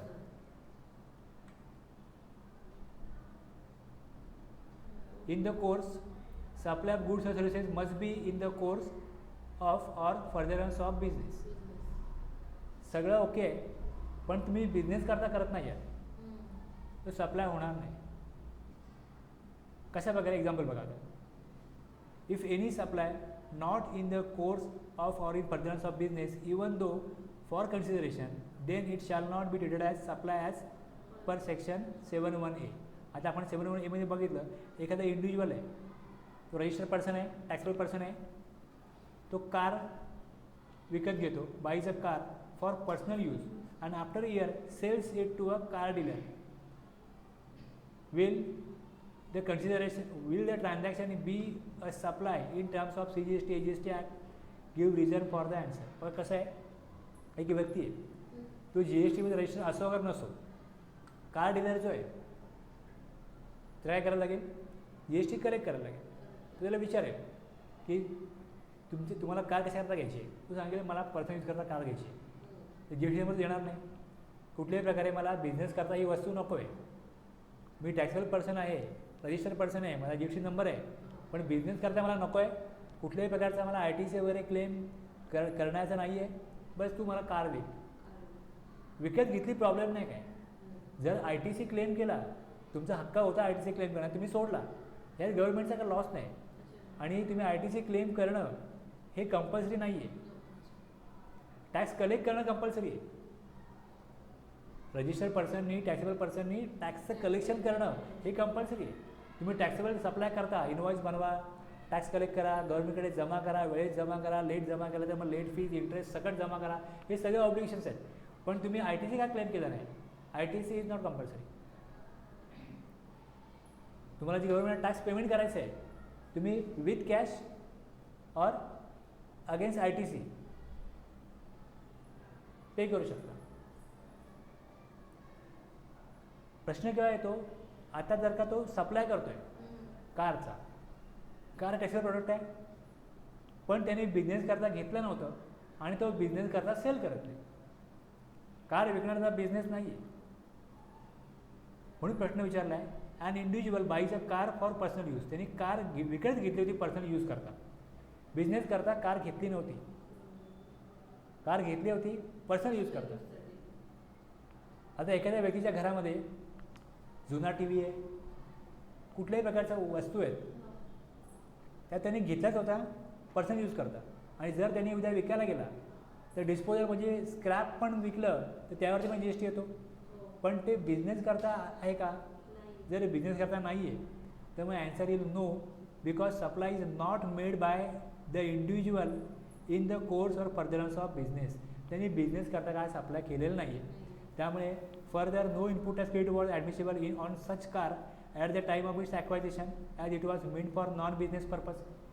त्यांनी ज्यावेळेस invert supply घेतला होता त्यावेळेस त्या invert सप्लायमध्ये पण त्यांनी कुठल्याही प्रकारचा ITC क्लेमच केला नव्हता. मग ज्यावेळेस तो आउटवर्ड सप्लाय करतोय त्याच्यावरती तो सप्लायच्या स्कोपमध्ये येणार नाही. बाकी सगळ्या इथे गोष्टी ट्रू झाल्या, पण बिझनेस नाही आहे. मग आता बिझनेस म्हणजे काय हे बघायला पाहिजे. मग बिझनेसची पण डेफिनेशन आहे क्लॉज 17 मध्ये. तुम्ही कशाला बिझनेस म्हणाल? त्यामुळे तुम्हाला clause A, B, C, D, E, F, G, H, I सगळे आहेत. बिझनेस आहे का हे बघायला पाहिजे. What is business? Any trade, trading केलं जातं ना. जेव्हा ट्रेडिंग केलं जातं, काहीतरी वस्तू दुसऱ्याला विकणं हे छोट्या स्वरूपात असतं तेव्हा त्याला ट्रेड म्हणतात. आणि ते खूप मोठ्या प्रमाणात जेव्हा केलं जातं तेव्हा त्याला कॉमर्स म्हणतात.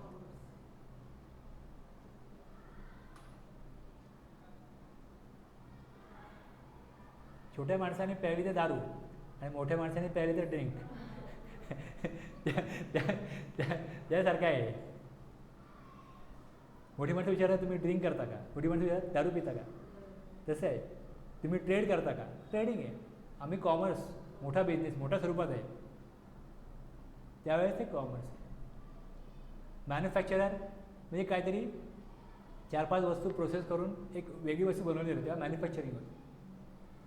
प्रोफेशन म्हणजे असं आहे की काहीतरी एक डिग्री आहे एखाद्या व्यक्तीकडे, डॉक्टर आहे, वकील आहे, त्याच्या अगेन्स्ट तो काही कन्सिजन घेतो, काही काम करतो, त्याचं स्किल वापरतो, तेव्हा प्रोफेशन येतं. आणि वोकेशनमध्ये त्याच्याकडे इनबॉर्न स्किल आहे. लहान लहान मुलं पण बघतो जे वेगवेगळ्या TV चॅनलवरती डान्स करतात, गाणी म्हणतात, ते वोकेशनमध्ये येतं. वोकेशन त्यांनी 2 लाख रुपये कमवले, त्याकडे काय स्किल आहे, त्या TV वरती आला का मग त्या व्यक्तीला वेगवेगळे लोक त्यांच्या वेगवेगळ्या कार्यक्रमामध्ये गणपती आहे, दहीहंडी आहे त्यांना बोलवतात आणि मग त्याच्या अगेन्स्ट त्यांना काय मिळतात, पैसे मिळतात. मग ते वोकेशन आहे, तो बिझनेस आहे. त्यांना जी अमाऊंट मिळते.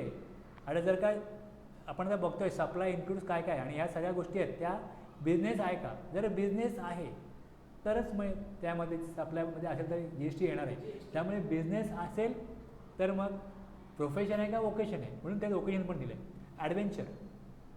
ॲडव्हेंचर तुम्ही एखादी गोष्ट सक्सेस होईल की नाही माहीत नाही मला, पण मी तरी पण करतो. साहस आहे. ॲडव्हेंचर तुम्ही एखादी रेग्युलर करा, तुमचा अनुभव आहे, तुम्हाला कॉन्फिडन्स आहे म्हणून करा, किंवा तुम्ही बघूया लक पॉईंट झालं तर झालं करा, कशा प्रकारे करा, तेही बिझनेसमध्ये येईल. वेजर हे जुगार वगैरे असतो त्याकरता त्याला वेजर म्हणतात. और any other similar activities whether or not it is for a pecuniary म्हणजे तुम्हाला पैसे कमवण्याचा उद्देश असो किंवा नसो, तुम्ही ते करताय, बस तो बिझनेस आहे.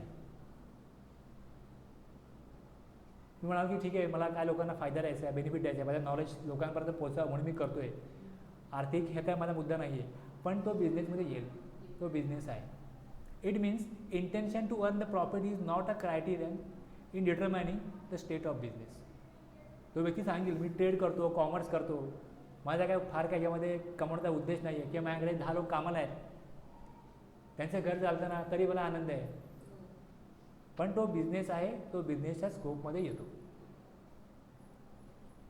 आता तो मुख्य बिझनेस असतो, मुख्य बिझनेस जो असतो तो होण्याकरता any activity or transaction in connection with or incidental or ancillary to subclause A, तेही बिझनेसमध्ये येईल.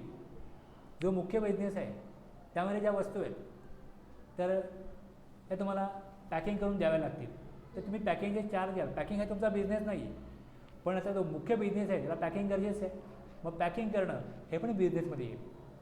ट्रान्सपोर्ट करून देणं, ट्रान्सपोर्ट हा माझा बिझनेस नाही आहे, ठीक आहे मी ट्रान्सपोर्ट अरेंज करून देईन, त्या ट्रान्सपोर्टचे वेगळे पैसे घेईन, पण ट्रान्सपोर्ट हा माझा बिझनेस नाही आहे म्हणून तुम्ही त्या एक्स्ट्रा अमाऊंटवरती GST येणार नाही असं होणार नाही. कारण की ए जी ॲक्टिव्हिटी आहे त्यासाठी तुम्ही बी ॲक्टिव्हिटी करता. Any activity or transaction in connection with or incidental or ancillary to sub clause A क्लॉजमध्ये जे आहे त्याकरता जे काय केलं जाईल ते सगळं बिझनेसमध्ये इन्क्लूड होईल. For example sale of old furniture or scrap by trader of mobile shop, sale of old machinery by manufacturer, हे सगळं बिझनेसमध्ये येईल. बाकी असं वगैरे पॅकिंग, ट्रान्सपोर्टेशन हे सगळं काय येईल बिझनेसच्या स्कोपमध्ये येईल. Any activity or transaction in the nature of subclause A whether or not there is volume, frequency, continuity or regularity of such transaction. आता माझा बिझनेस आहे मॅन्युफॅक्चरिंग करणं, बरोबर, लॉकडाऊन आहे, तो व्यक्ती बोलला काय करायचं त्याला, मॅन्युफॅक्चरिंग तर आपलं बंद आहे, फॅक्टरी तर बंद आहे.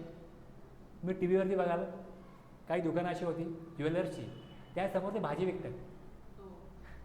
आता त्यांनी ते किती व्हॉल्यूमला केलं, किती फ्रिक्वेन्सीला केलं, त्याची कंटिन्युटी, रेग्युलरिटी हे बघितलं जात नाही, ते केलं ना बस ते बिझनेसमध्ये आहे.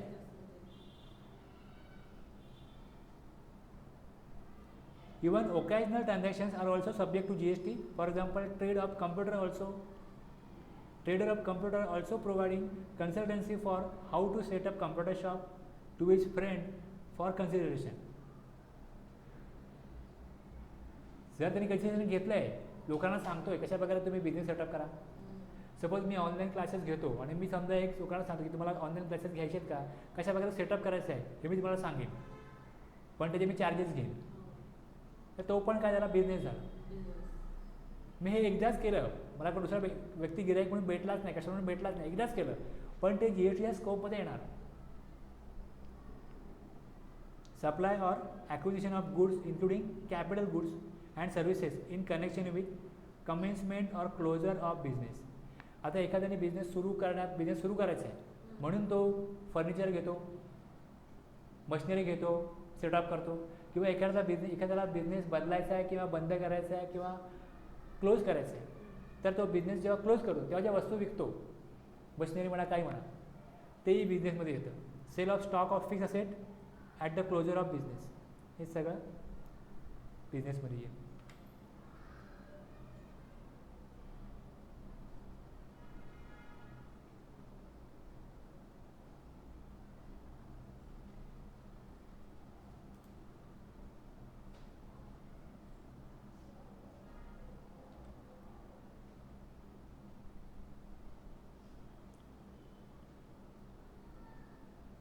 आता हे एखादा बिझनेस करता होतं, तुम्ही आता पुढे बघाल हे आणखीन त्यांनी काही अशा गोष्टी कवर केल्यात ज्यामध्ये काही दुसरे लोक आहेत किंवा दुसऱ्या काही गोष्टी आहेत जे त्यांना बिझनेसच्या स्कोपमध्ये आणायचे आहे, त्याच्यावर GST घ्यायचे. Provision by a club, association, society और any such body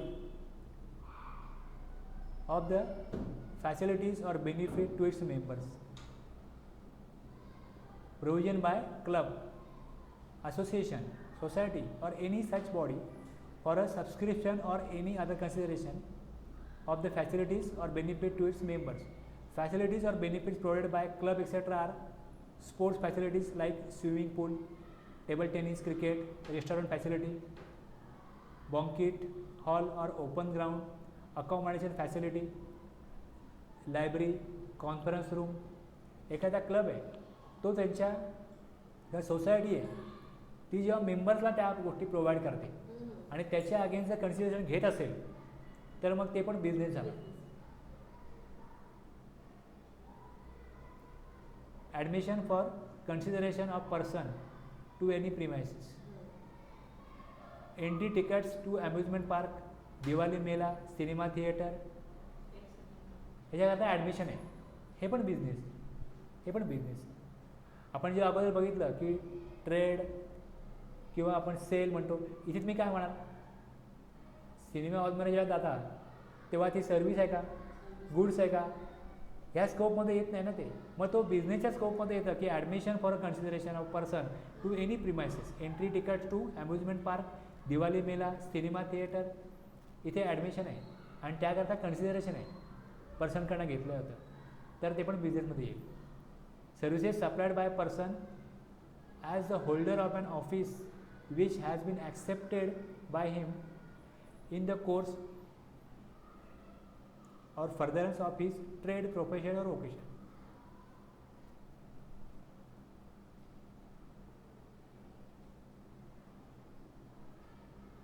Services supplied by person as the holder of an office has been accepted by him in the course or furtherance of his trade.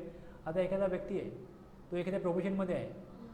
आता एक्झाम्पलला इथे घेतलं आहे, advocate gets appointed as member of the arbitration tribunal. म्हणजे जिकडे एखाद्या भांडण तंटा सोडवण्याकरता एक committee बनवायची, एक ट्रिब्युनल बनवायची आहे आणि त्यावर त्याला मेंबर म्हणून घेतलं जातं आहे आणि त्याच्या अगेन्स्ट त्याला काय कंडिशन दिलं जातं आहे, तर हे पण बिझनेसमध्ये येईल. CA in practice provides CFA or independent director service, हे वुड बी कवर्ड. हे पण बिझनेसमध्ये येईल. Activities of a race club including by way of totalisator or licence. आता total by way of totalisator ह्याच्यामध्ये कसं असतं की एक रेस क्लब आहे जिकडे घोडे धावतात, बरोबर आहे, तर त्यावरती काही अमाऊंट लावली जाते. तर जी अमाऊंट गोळा होते त्या अमाऊंटमध्ये एक मशीन असतं, त्या मशीनमध्ये खाली दिले totalizator, a device showing the number and amount of bets stacked on a race to facilitate the division of the total among those backing the winner. जो विनर होईल त्याला किती अमाऊंट मिळेल आणि मग त्याचं कमिशन किती घेईल जो रेस लावणारा, हे सगळं त्यामध्ये फिक्स केलं जातं. Activities of a race club including the way of टोटलायझेटर किंवा licence to book maker or activities of a licence book maker in such club. मग त्या डिव्हाइसमध्ये अमाऊंट फिक्स होते आणि जो जिंकतो त्याला ठराविक अमाऊंट दिली जाते. मग ते रेस क्लबमध्ये ॲक्टिव्हिटीज ज्या होतात, activities of a race club किंवा आयदर बाय वे ऑफ टोटलायझेटर किंवा मग licence to book maker or activities of a licence book maker in such club, हे पण बिझनेसमध्ये कवर होईल. Any activity or transaction undertaken by the central government, state government or any local authority in which they are engage as public authorities. This clause makes it clear that even the supplies of goods or services or both undertaken by the central government, state government or any local authority shall also get covered in the definition of business.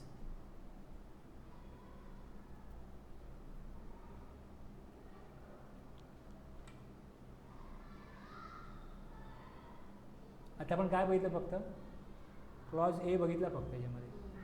Section 7(1) मध्ये ए बघायला आपल्याला एवढा वेळ गेला, बाकीच्याला एवढा वेळ लागणार नाही आहे. पण हे जे काय पॉईंट्स आहेत तुम्ही बघाल 90% बिझनेस एमध्येच कवर होतील.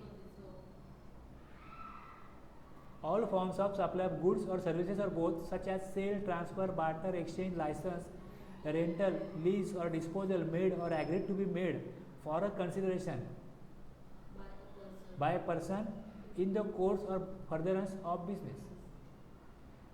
इम्पोर्टेशन ऑफ सर्व्हिसेस हे बीमध्ये.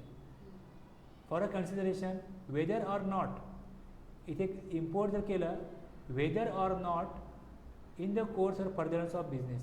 तुम्ही बिझनेस करता घ्या अगर घेऊ नका, सर्व्हिस जर इम्पोर्ट केली तर त्यावरती रिव्हर्स चार्जमध्ये जी एस टी भरायला लागतो. हे झालं.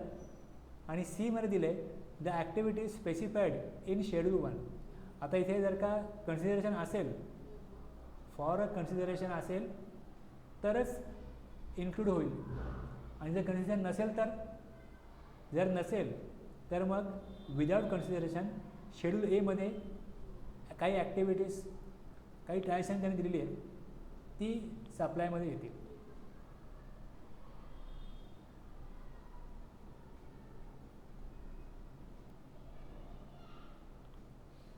इम्पोर्टेशन ऑफ, आता आपण 7(1)B बघतोय.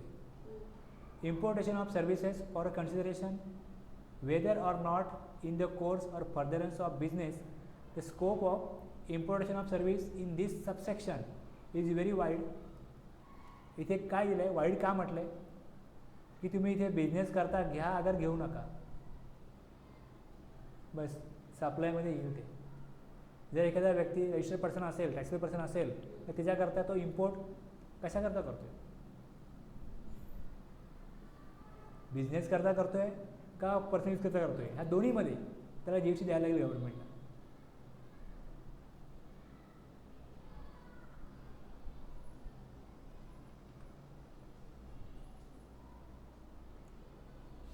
If services are imported without consideration, then the same shall not fall within the scope of the term supply.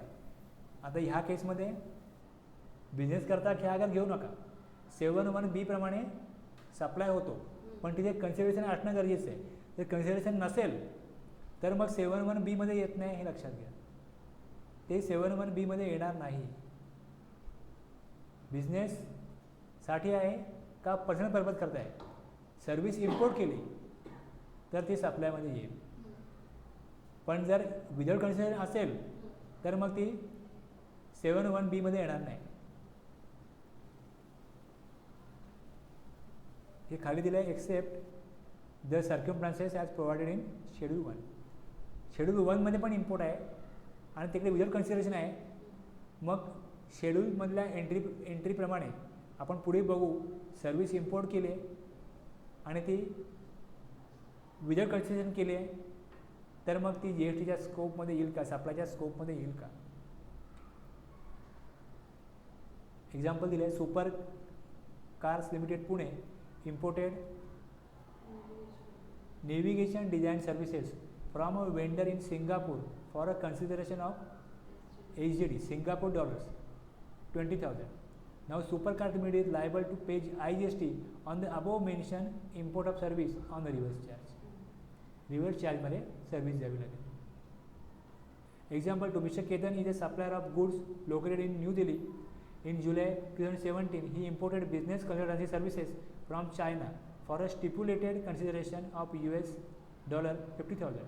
The importation of service in the given case shall fall within the ambit of term supply and shall be liable to IGST tax in GST.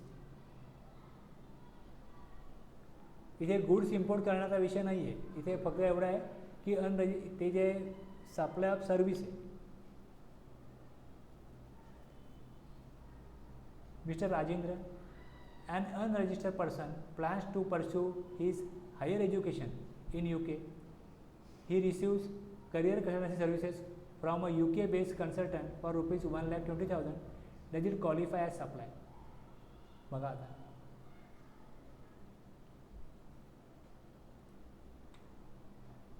Question काय आहे?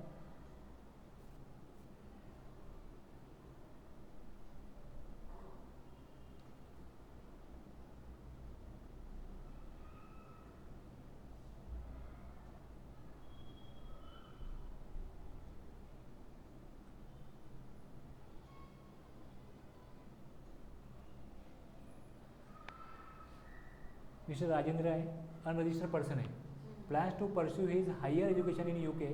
ही receives career consultancy services from a UK based consultant for rupees 1,20,000. Does it qualify as supply?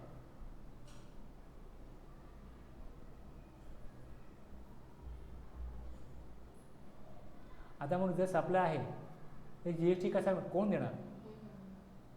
जर registered person असेल, तुम्ही कसा विचार कराल की समजा तो मिस्टर राजेंद्र आहे, ओके, हायर एज्युकेशन, त्या जागी तुम्ही स्वतःला ठेवा, बरोबर आहे. तुम्हाला काहीतरी शिकायचं आहे म्हणून तुम्ही कन्सल्ट करता आणि तुम्ही त्याकरता काही अमाऊंट पे करता. आता हा सप्लायमध्ये येईल का, म्हणजे जी एस टी कोण देणार आहे. म्हणजे मी रजिस्ट्रेशन घ्यायचं आणि मग त्यांना जी एस टी द्यायचं असं काय पॉसिबल आहे काय. Importation of service for consideration whether or not in the course or furtherance of business is covered under supply. Hence, in the above case, it will be treated as supply. The UK-based consultant would be required to register as non-resident taxable person and shall discharge GST liability. लक्षात घ्या आता कसं आहे. Registration तुम्हाला कधी विसरून चालणार नाही. सप्लाय आहे की नाही आहे पहिली गोष्ट. मग सप्लाय आहे तर मग GST कोणी जमा करायचं, फॉरवर्ड चार्जमध्ये का रिव्हर्स चार्जमध्ये. मग ह्या केसमध्ये सर्व्हिस प्रोव्हायडर जर का भारताबाहेरचा आहे, तो जर भारताने सर्व्हिस प्रोव्हाइड करतो आहे तर मग त्याला NRTP non resident taxable person आहे तो. Mr. Sudhir, example 2. Mr. Sudhir is an advocate based in Kolkata. He shall import services of an architect for a consideration in respect of his personal home located in Kolkata. In the given case, importation of service shall fall within the scope of the supply, even if services shall be imported for personal purposes.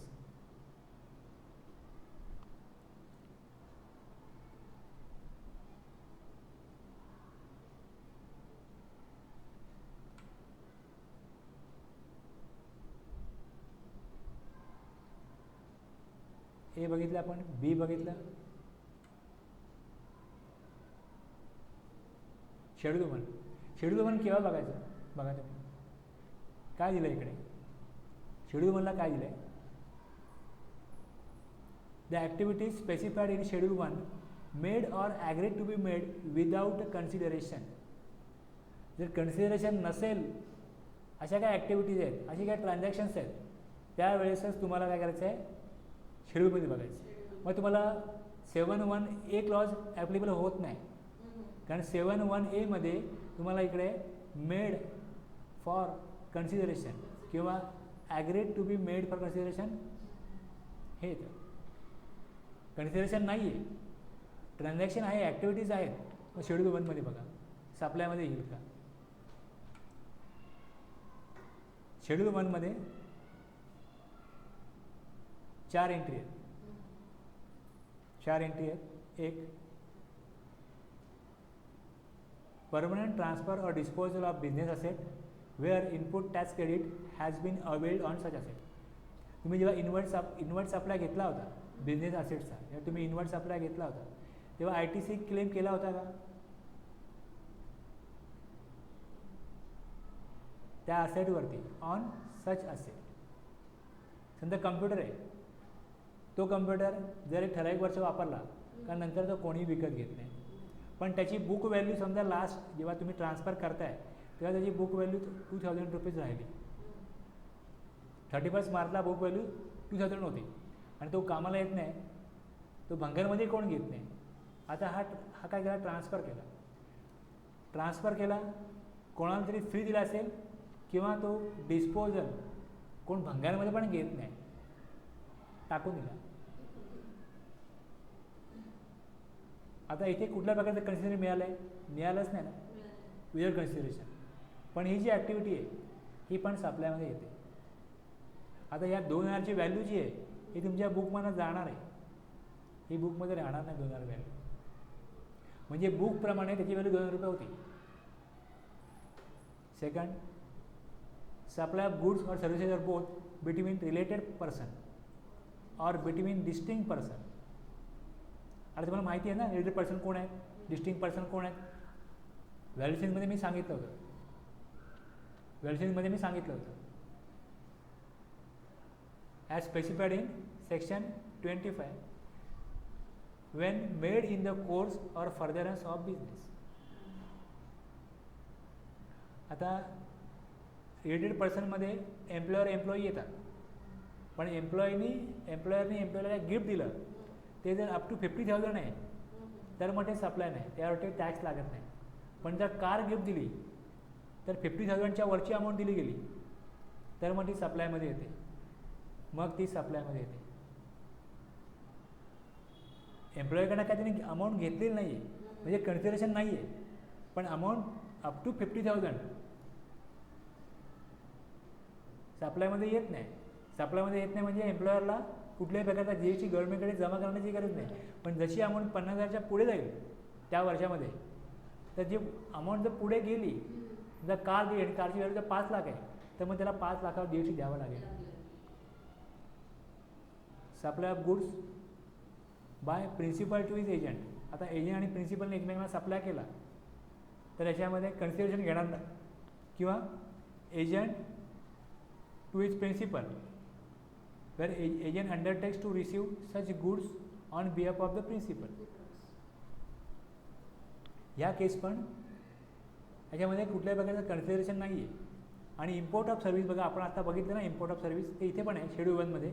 Import of service by a person from a related person or from any of his other establishment outside India in the course or furtherance of business, हे इथे आहे.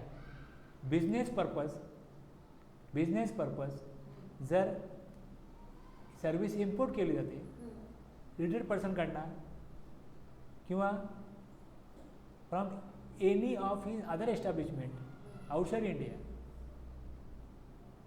In the course or further, इथे business करताय, इथे personal purpose नाही, इथे business करताय. तर या 4 ॲक्टिव्हिटीज ज्या आहेत या शेड्यूल 1मध्ये दिल्या आहेत.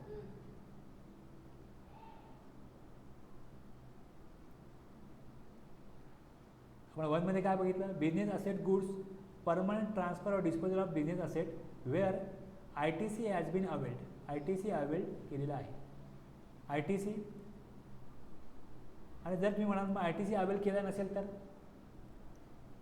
जेव्हा इन्व्हर्ट केलं, वस्तू ज्यावेळेस इन्व्हर्ट केली त्यावेळेस त्याचा ITC क्लेम नाही केला आणि मग ट्रान्सफर केली तर मग सप्लाय नाही. ट्रान्सफर परमनंट ट्रान्सफर आहे, डिस्पोजल आहे, पण त्याच्यावरती कुठल्याही प्रकारचा ITC क्लेम केला नव्हता. किंवा कसं होतं, एखादी मशिनरी घेतली, तुम्हाला चॉईस असतो की त्या मशिनरीचा जो ITC आहे तुम्ही जर क्लेम नाही केला तर तुमच्या मशिनरीच्या कॉस्टमध्ये ॲड होतो. 1 लाखाची असेट आहे, त्याच्यावरती जर का 18,000 GST आहे तर टॅक्सेबल पर्सनला चॉईस असतो की त्याची बुक व्हॅल्यू किती दाखवायची. जर ITC क्लेम केला तर त्याची फिक्स असेटला व्हॅल्यू दिसते 1 लाख. 2 पैकी एक चॉईस तुम्हाला मिळतो. एक, तुम्ही डिप्रिसिएशन क्लेम करा किंवा ITC क्लेम करा. तर त्या व्यक्तीने सांगितलं की ते 18,000 मी माझ्या मशिनरीच्या कॉस्टमध्ये ॲड करीन, कारण की मी कुठल्याही प्रकारचा इनपुट टॅक्स क्रेडिट घेऊ इच्छित नाही. तर त्याची 1,18,000 होईल. 1,18,000 होईल. हे का केलं जातं आणि कोण करतो मला सांगतोय. आपल्याला पुढे टॉपिक बघायचं आहे, इनपुट टॅक्स क्रेडिट. तुमच्याकडे तुम्ही 2 प्रकारचे प्रॉडक्ट सप्लाय करता, एक टॅक्सेबल प्रॉडक्ट आणि दुसरं एक्झाम प्रॉडक्ट. जर तुम्ही फक्त एक्झाम्पल प्रॉडक्ट सप्लाय करत असाल आणि जर तुम्ही समजा फ्रीजर इन्व्हर्ट सप्लायमध्ये घेतला, तुम्हाला फ्रीजरचा ITC मिळणार आहे. आणि जर तुम्ही काही प्रमाणात, म्हणजे समजा तुम्ही 50% टॅक्सेबल सप्लाय करता आणि 50% एक्झाम सप्लाय करता. जर तुम्ही टॅक्सेबल सप्लाय करता तर इनवर्डमध्ये टॅक्स आहे, तरच आउटवर्डमध्ये टॅक्स येतो. पण तुमची ही काय मशिनरी जी आहे, ही तुम्ही फ्रीजरची मशिनरी ही विकायला घेतलेली नाही, तर तुमचे टॅक्सेबल प्रॉडक्ट त्यामध्ये सेक्युअर राहण्याकरता, सेफ राहण्याकरता मी ती मशिनरी घेतली. मग जर तुम्ही ती टॅक्सेबल प्रॉडक्टला वापरत असाल तरच तुम्ही त्याचा इनपुट टॅक्स घेऊ शकता. तुम्ही फ्रीजरमध्ये काय ठेवता, असे प्रॉडक्ट जे एक्झाम्प्ट आहे, तर तुम्ही त्यामध्ये त्याचा इनपुट टॅक्स क्रेडिट घ्यायला नाही पाहिजे. मग ती म्हणून आम्ही दोन्ही वापरतो. आम्ही त्या फ्रीजरमध्ये दोन्ही प्रकारच्या वस्तू ठेवतो. मग दोन्ही प्रकारच्या वस्तू तुम्ही ठेवत असाल तर तुम्ही जेवढ्या प्रमाणामध्ये टॅक्सेबल प्रॉडक्टसाठी वापरता तेवढाच तुम्हाला त्यामध्ये इनपुट टॅक्स क्रेडिट त्याचा क्लेम करता येईल. आणि मी तुम्हाला दर महिन्याला त्याचा कसा हिशोब करायला लागेल हे मी तुम्हाला सेक्शन 15, 16, 17 जेव्हा सांगेन तेव्हा त्यात सांगेन. सेक्शन 15, 16 नाही, 16, 17, 18. सेक्शन 16, 17, 18 हे जे आहेत हे इनपुट टॅक्स क्रेडिटचे आहेत. 15 आपण बघितला व्हॅल्युएशन्स आहे. मग त्यामध्ये प्रपोर्शनेट ITC कसा घ्यावा लागतो, म्हणजे कसा हिशोब करायला लागतो हे त्यामध्ये दिले. आणि जर का हिशोब करायला लागतो आणि अशा प्रकारचे जे नियम आहेत ITC क्लेम करण्याचे, मग तो व्यक्ती म्हणतो की आपण दोन्ही प्रकारे सप्लाय करतो, टॅक्सेबलही करतो आणि एक्झाम्प्टही करतो. मग आपल्याला नकोच तो ITC. मग ITC आपण नाही क्लेम केला तर आपल्याला हिशोब करायला लागेल का, नाही करायला लागणार. मग एवढा सगळा मोठा नुकसान करायचं का, नुकसान नाही होणार. तेवढी कॉस्ट तुम्हाला तुमच्या बॅलन्स शीटला त्या मशिनरीच्या कॉस्टमध्ये ॲड करून मिळेल आणि तुम्ही त्यावर डिप्रिसिएशन क्लेम करा. डिप्रिसिएशन तुम्हाला 1 लाखावरच मिळेल. तर तुम्ही ITC क्लेम केला, तुम्हाला इथे डिप्रिसिएशन 1,18,000वरती मिळेल. तो तुम्ही एक्सपेन्स म्हणून क्लेम करू शकता. तुमचं त्यामुळे इन्कम टॅक्स कमी होईल. तुमचा GST मध्ये तुम्ही घेतल्यावरती काय GST कमी होतो. सेम डिप्रिसिएशनमुळे काय होतं, प्रॉफिट कमी होतो, इन्कम टॅक्स कमी होतो. जेव्हा एखाद्या व्यक्तीला हे समजवण्यात येतं तेव्हा तो म्हणतो की ठीक आहे, मग दर महिन्याला हिशोब करण्यापेक्षा मला ते GSTमध्ये बेनिफिट नको, तुम्ही इन्कम टॅक्समध्ये बेनिफिट द्या, त्याला तुम्ही कॉस्टमध्ये ॲड करा आणि त्यामध्ये इन्कम टॅक्समध्ये मला डिप्रिसिएशन मिळेल. ओके, मला अगदीच नुकसान होत नाही, कुठेतरी फायदा मिळतो आहे. मग त्या केसमध्ये आता तुम्ही सांगा मला, ही जी ॲक्टिव्हिटीज आहे बिझनेस असेट ट्रान्सफर केली ज्यामध्ये ITC घेतलाच नव्हता, ITC महत्त्वाचा पॉईंट आहे इकडे, ITC नाही त्या ॲसेटवरती घेतलेला. मग इथे मग सप्लायमध्ये येणार नाही. शेड्यूल 1 प्रमाणे तुम्ही याला ह्या ॲक्टिव्हिटीजला, कारण की आपलं सेंटेन्स क्लिअर आहे, वाचलं तर परमनंट ट्रान्सफर, ती मशिनरी तुम्ही ट्रान्सफर केली और डिस्पोज केली business asset where input tax credit has been not availed on such asset. Not availed आहे ना, मग तिच्यामध्ये येणार नाही. ती 2,000ची अमाऊंट आहे ना, मी इकडे एक्झाम्पल दिलं होतं तुम्हाला की लास्टला मशिनरीची अमाऊंट 2,000 आहे आणि मशिनरी काहीच कामाची नाही. तर त्या 2,000 तुम्ही जेव्हा त्या बुकमधून तुम्ही ज्यावेळेस ती अमाऊंट तुम्हाला काढून टाकायची मशीन गेली म्हणून, तर त्या 2,000वरती तुम्हाला GST भरायला लागेल, कारण तो सप्लाय आहे. डिस्पोजल भंगारला देणं विदाउट कन्सिडरेशन हा पण सप्लाय आहे. मी 2,000ची वस्तू जर 1,000ला दिली, 1,000ला फुकट दिली मी की ठीक आहे ते मला कामाला येत नाही पण तुला कामाला येईल, तर याचा अर्थ कन्सिडरेशन नाही आहे पण ट्रान्सफर झाला ना, बिझनेस असेट परमनंटली ट्रान्सफर झाली, त्याची जी अमाऊंट घेतली जाते. आता अमाऊंट तुम्ही घेतलीच नाही पण सप्लाय आहे, माझी अमाऊंट त्यामध्ये आहे, तीच अमाऊंट तुमच्या सप्लायची अमाऊंट आहे. आपण डिस्पोजल करून टाकलं तरी पण GST भरायला लागेल. डिस्पोजलचा अर्थ काय, विदाउट कन्सिडरेशन आहे. तुम्ही एखाद्याला देऊन टाकली, 2,000ची वस्तू आहे, त्याची बुक व्हॅल्यू 2,000 आहे. आता त्यांना टॅक्स हवा आहे म्हणून ते असं म्हणतात. त्या काही बँक वगैरे असतात, काही कंपन्या असतात, त्या ठराविक लिमिट त्यांचे कम्प्युटर यूज केले का मग ते वापरत नाही, मग त्यांच्या एम्प्लॉईला देऊन टाकतात ते कम्प्युटर, मग दिले एम्प्लॉईला. आता एम्प्लॉयरला दिले तर अप टू 50,000 ते गिफ्टमध्ये येतात, पण 50,000च्या वरची अमाऊंट असेल मग मात्र तो सप्लाय होतो. ते बाहेर तुम्ही एखाद्या ट्रस्टला दिले, कोणालाही दिले, तर मग ते विदाउट कन्सिडरेशन काय झालं, शाळेला दिले, एखाद्या कुठेही अशा प्रकारे दिले, नगरपालिकेची शाळा आहे म्हणा, तिकडे म्हणा, कुठेही दिले एखाद्या कंपनीने, तर त्यांच्या घरात तो सप्लाय होतो. दुसरं एक बघितलं आपण दुसऱ्या पॉईंटमध्ये, दुसऱ्या ॲक्टिव्हिटीजमध्ये दोन पर्सन आहेत, एक रिलेटेड पर्सन आहे आणि दुसरं डिस्टिंक्ट पर्सन आहे. सर्वात बँकला ट्रान्सफर केलं विदाउट कन्सिडरेशन, पण तुम्हाला इन्व्हॉइस बनवताना त्यावर GST लावला पाहिजे, त्याचा ITC वगैरे क्लेम करू शकता, तो पण सप्लाय आहे. आणि रिलेटेड पर्सन एम्प्लॉई असो किंवा अदर असो, रिलेटेड पर्सन असेल त्याला जरी सप्लाय केला विदाउट कन्सिडरेशन, तो पण सप्लाय. प्रिन्सिपल एजंट, प्रिन्सिपलने एजंटला दिलं, मग एजंट बायरला येतो, किंवा सप्लायर जो आहे एजंट प्रिन्सिपल. मला वस्तू विकायची आहे, ती मी एजंट थ्रू विकतो, किंवा विकत घ्यायची आहे, मी सप्लायर आहे, मला विकायची वस्तू, तर मला बाहेर शोधण्याचं काम करतो एजंट करतो. तसंच मला सप्लायर हवा आहे, त्यालाही शोधण्याचं काम हा एजंट करतो. मग एजंट थ्रू सप्लाय घेतला किंवा केला त्या केसमध्ये कन्सिडरेशन नाही आहे, पण तो पण सप्लाय आहे.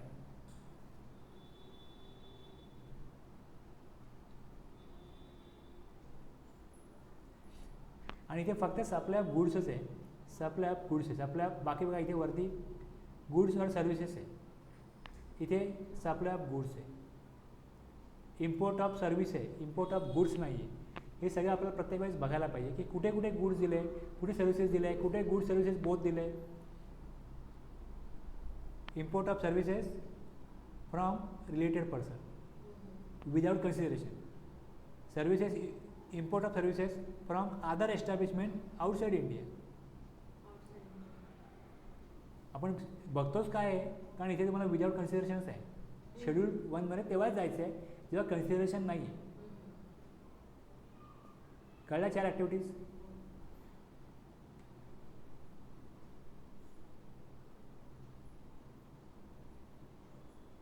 हे असे एक्झाम्पल दिले 7(1)C मधलं पहिलं एक्झाम्पल, 2 एक्झाम्पल आहेत.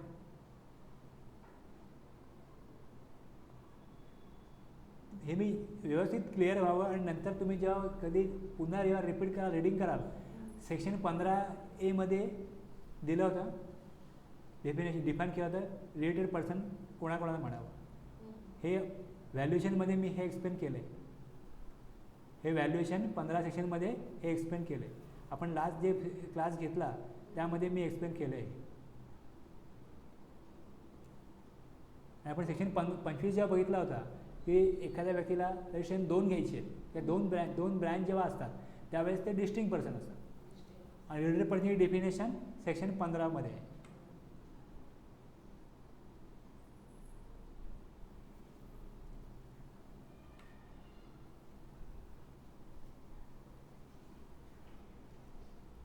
(7)(1)C मधलं ॲक्टिव्हिटीज तिसरी आहे, त्याचं एक्झाम्पल आहे ते.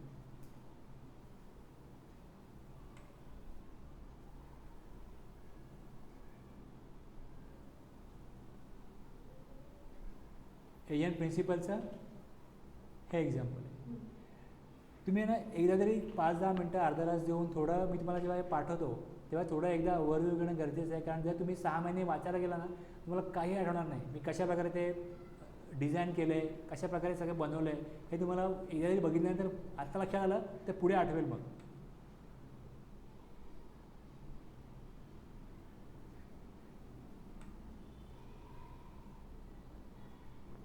इम्पोर्ट ऑफ सर्व्हिसमध्ये एक तुमचं 7(1)B मध्ये येतं आणि दुसरं 7(1)C मध्ये शेड्यूलमध्ये येतं. तर त्यामध्ये हे दोन्ही दिलेले आहे. विथ कन्सिडरेशन आहे, in the course of furtherance of business आहे taxable, not in the course of furtherance of business आहे तरी पण टॅक्सेबल. पण विदाउट कन्सिडरेशन आहे, रिलेटेड किंवा डिस्टिंक्ट पर्सनकडनं in the course of furtherance of business आहे तर टॅक्सेबल आहे. Other cases non taxable.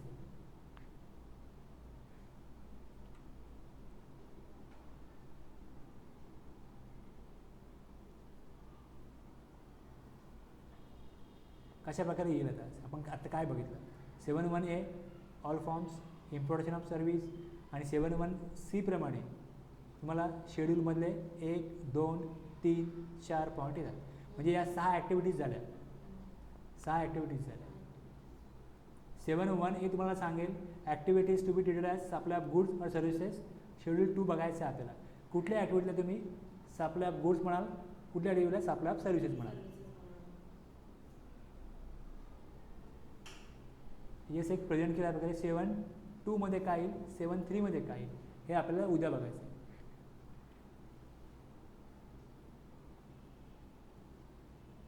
ठीक आहे, थांबूया आता. हे मी प्रत्येक वेळेस का समोर दाखवतो की तुम्हाला लक्षात यायला की आपला एम हा हे क्लिअर करून घेणं आहे. कशा प्रकारे 7(1) मध्ये ABC पॉईंट दिले, तर 1A मध्ये काय दिलं आहे, 2 मध्ये काय दिलं आहे, 3 मध्ये काय दिलं आहे. आणि आपण मग आता कुठपर्यंत आलो, 7(1) मध्ये A आणि B 2 ॲक्टिव्हिटीज आणि C मध्ये शेड्यूल 1 मध्ये 4 ॲक्टिव्हिटीज होत्या. 6 ॲक्टिव्हिटीज आपण कव्हर केल्या. त्यामध्ये आपले जवळजवळ 2.5 तास गेले.